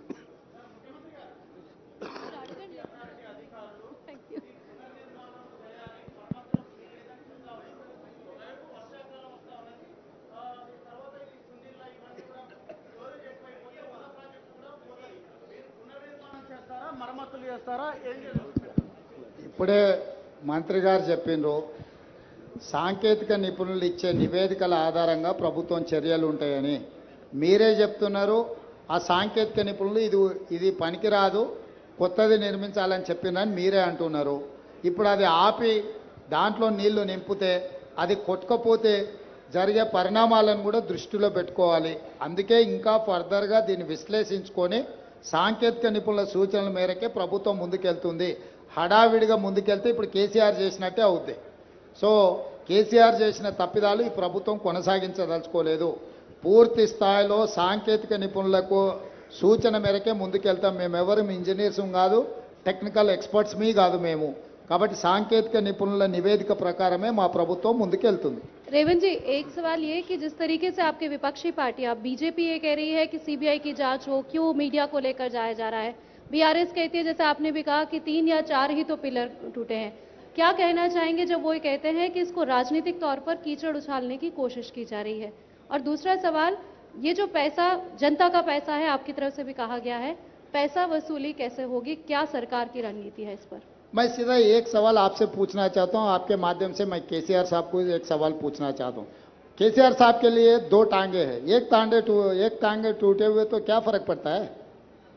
अभी इसमें भी पिलर 2-4 टूटा हुआ है, क्या हो रहा है बोल के केसीआर जो बात बोल रहे हैं ना, उनके लिए भी 2 टांगे हैं। एक टांगे अगर टूट गए तो भी कुछ नहीं होने वाले हैं। क्यों दवाखाने को गया उन्होंने, क्यों डॉक्टर का नहीं गए? ये कोई बात है क्या? कोई ईमानदार आदमी बोलने का भाषा है क्या ये? तो इसीलिए मैं साफ कहना चाहता हूं, हमारे तरफ से जो कार्रवाई करना है हम वो हिसाब से हम कार्रवाई करेंगे। आगे हमारे सरकार जो इसमें जिसने कल्प्रिट से सबको पनिशमेंट दिलवा देंगे, वो ये एक तरीका से हम लोग ये प्रोसेस इनिशिएट किए। हम कोई पर्सनल जज्बाती से हम कुछ कार्रवाई करना नहीं चाह रहा है, एक हिसाब से एक तरीका से हम कार्रवाई करेंगे। इसमें केसीआर है, L&T कंपनी है और कौन कौन है, सबके लिए हम एक सिस्टम से पनिशमेंट दिलवाएंगे। सीएम गारू For national media, I just want to highlight one issue. Medigadda barrage, Sundilla and Annaram barrages are the heart of the Kaleshwaram project.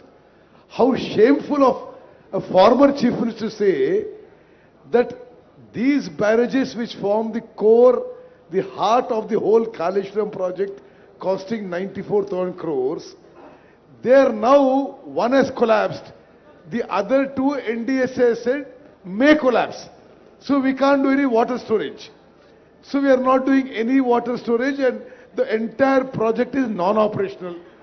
Now the people of Telangana on a total expenditure of 94,000 crores are paying 10,000 crores per year as interest and principal and loan repayment, and there is not a drop of water being used.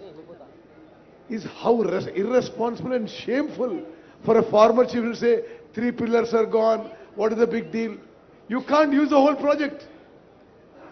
And how much of loss for the people of Telangana? No water, and you're paying 10,000 crores a year on this debt repayment. CM గారు కేంద్ర ప్రభుత్వము CBI ఎంక్వైరీకి లేఖ రాసింది. రాష్ట్ర ప్రభుత్వము గతంలో ఉన్న సీఎం గారు ఏమీ చెప్పలేరు. ఇప్పుడు రేవంత్ రెడ్డి గారు అంటే ఇప్పుడు ప్రభుత్వం కూడా ఏం డిమాండ్ చేయట్లేదు అనేది ఇంతకుముందు కిషన్ రెడ్డి గారు అన్నారు. దీనిపైన మీ స్పందన? ఇక ఆయన అతి తెలివితేటలకు నిదర్శనము. మేము ఆల్రెడీ జ్యుడిషియల్ ఎంక్వైరీకి ఇనిషియేట్ చేసినాం, క్యాబినెట్లో రెజల్యూషన్ పాస్ చేసినాం, అసెంబ్లీలో రెజల్యూషన్ పాస్ చేసినాం, సిట్టింగ్ జడ్జి కోసం అడిగినాము. సిబిఐ కంటే కూడా ఉన్నతమైన న్యాయ విచారణకు ఆదేశించినాము. ఎంతసేపు నా సిబిఐకి ఇస్తే ఆ కళ్ళెం మా చేతులకు వస్తుంది, కళ్ళెం మా చేతులు ఉంటే కేసీఆర్ దగ్గర కొంత గిల్లుకోవచ్చు అనే ధ్యాస తప్ప జ్యుడిషియల్ ఎంక్వైరీ ఇచ్చి ఆర్డర్ చేసినందుకు వారికి ఉన్న కేంద్ర ప్రభుత్వం నుంచి కూడా ఒక లేఖ రాసి సిట్టింగ్ జడ్జిని కేటాయించడానికి సహకరించకుండా జ్యుడిషియల్ ఎంక్వైరీనే తప్పుపడుతున్నాడు కిషన్ రెడ్డి గారు, లేకపోతే బీజేపీ వాళ్ళు. అంటే వాళ్ళకి జ్యుడిషియల్ ఎంక్వైరీ మీద, న్యాయమూర్తుల మీద నమ్మకం లేదా? మేమేమో మా స్టేట్ గవర్నమెంట్లో ఉండే విచారణ సంస్థలతో విచారణ చేయిస్తామని మేము చెప్పలేదు. మేము న్యాయస్థానం ద్వారానే విచారణ చేయిస్తామని చెప్పినాము. బీజేపీ వాళ్లకు న్యాయస్థానం మీద నమ్మకం లేదు, సిబిఐ విచారణను అడుగుతుండ్రా. Point number 1. 10 సంవత్సరాలు మీరే 5 ఏళ్ళు మీరు కేంద్ర మంత్రిగా ఉన్నారు, 10 ఏళ్ళు మోడీ గారు ప్రధానమంత్రిగా ఉన్నారు. ఈ 10 సంవత్సరాలలో ఏ కేసులో కూడా సిబిఐ విచారణ కానీ, ఈడీ విచారణ కానీ, ఇన్కమ్ ట్యాక్స్ విచారణ కానీ గత ప్రభుత్వానికి వ్యతిరేకంగా మీరు చేపట్టలేదు. ఈరోజు కాంగ్రెస్ పార్టీ మాకు లేఖ రాయలేదు, కేసీఆర్ జుట్టు కాంగ్రెస్ మా చేతికి అందించలేదు. ఇవన్నీ కూడా వింటుంటే కిషన్ రెడ్డి గారి పట్ల జాలి కలుగుతుంది. ఈరోజు ఎందుకు ఎమ్మెల్యేలను పంపించలేదు? వారు నాకు తెలిసి వరంగల్లోనే ఉన్నట్టున్నారు, సగం దూరం ఆల్రెడీ వచ్చిండు. ఇక కొంచెంకంత దూరం వస్తే కాళేశ్వరం చూసిటోడు కదా. ఎందుకు రావడం లేదు? వాళ్ళ అవినీతిని బట్టబయలు చేద్దాము, అవినీతి పరుల బండారం బయట పెడదామని ప్రభుత్వం పిలిచింది. ఇప్పుడు ప్రధానమంత్రిగా నరేంద్ర మోడీ గారు సమావేశానికి పిలిస్తే మేము వెళ్తలేమా? నరేంద్ర మోడీ గారి దగ్గర జలశక్తి మంత్రి దగ్గరికి నేను ఉత్తమ్ కుమార్ రెడ్డి గారు వెళ్ళి ప్రభుత్వం చర్చలు చేపట్టలేదా? మేము పోయి నివేదికలు ఇవ్వలేదా? ఈరోజు రాష్ట్ర ప్రభుత్వంతో కలిసి రావడానికి మీకున్న సమస్య ఏంది? కేసీఆర్ అవినీతి బండారం బయట పెట్టడానికి ఈ కాళేశ్వరం పర్యటన, మేడిగడ్డ సందర్శన చాలా కీలకం. ఎందుకు రాలేదో ప్రజలకు ముందు కిషన్ రెడ్డి గారిని జవాబు చెప్పమన్నారు. విజిలెన్స్ కమిటీ రిపోర్టే అనుకోండి, అదేవిధంగా డ్యామ్ సేఫ్టీ అథారిటీ నిర్వహణ, డిజైన్, క్వాలిటీ అన్ని లోపాలు ఉన్నాయంటే ఇవన్నీ కమిషన్లతో వ్యవహారం జరిగిందని అనుకుంటున్నాం. మరి వీటన్నిటికీ అనుమతులు ఇచ్చింది కేంద్ర ప్రభుత్వం. అంటే ఈ కమిషన్లు ఎక్కడి నుంచి స్టార్ట్ అయింది అనుకుంటున్నారు? ఒకటి. రెండోది, ఇప్పుడు ఈ 3 పునరుద్ధరణ అంటాలకే 1000 కోట్లతో కూడుకున్న అంశం. మరి వీటన్నిటిని పక్కన పెట్టి పాతది ఏదైతే తమిడియాటి నుంచి ఎల్లంపల్లికి గ్రావిటీ ద్వారా వచ్చేది దాన్ని ఏమన్నా ఏమంటున్నాను? ఇవన్నీ కూడా నిపుణులతో చర్చించి తీసుకోవాల్సిన నిర్ణయాలు. నేను కానీ ఉత్తమ్ కుమార్ రెడ్డి గారు కానీ శ్రీధర్ బాబు గారు 80,000 పుస్తకాలు మేము చదవలేదు. మాకంత గొప్ప విజ్ఞానం కూడా ఉందని మేము భావించడం లేదు. మేము పొలిటికల్ ఎగ్జిక్యూటివ్స్ మాత్రమే. టెక్నికల్ ఎక్స్పర్ట్స్తో కూర్చొని వీటిని తొలగించి కొత్తది నిర్మాణం చేస్తే ప్రయోజనమా, లేకపోతే తుమ్మిడిఎట్టి దగ్గర ప్రాజెక్టు నిర్మించి గ్రావిటీతో నీళ్ళు ఇస్తే ప్రయోజనమా?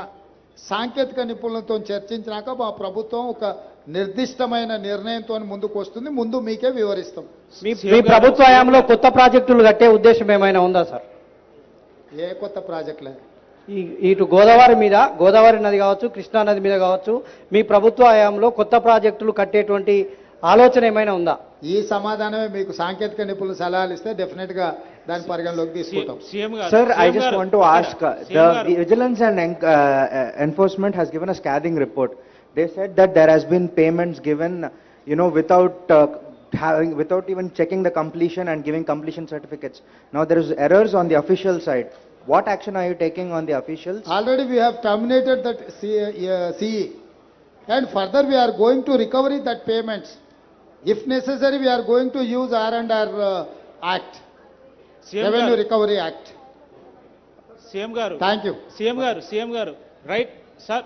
సార్ గౌరవనీయులకి ముఖ్యమంత్రి గారు రేవంత్ రెడ్డి గారికి, సహచర మంత్రివర్గ పెద్దలు ఉత్తమ్ కుమార్ రెడ్డితో పాటు గౌరవ శాసనసభ్యులు, గౌరవ శాసన మండలి సభ్యులు, పాత్రికేయ మిత్రులు, అధికారులకి అందరికీ కూడా హృదయపూర్వకంగా ఈరోజు ఇక్కడికి వచ్చినందుకు కృతజ్ఞతలు తెలియజేస్తాను.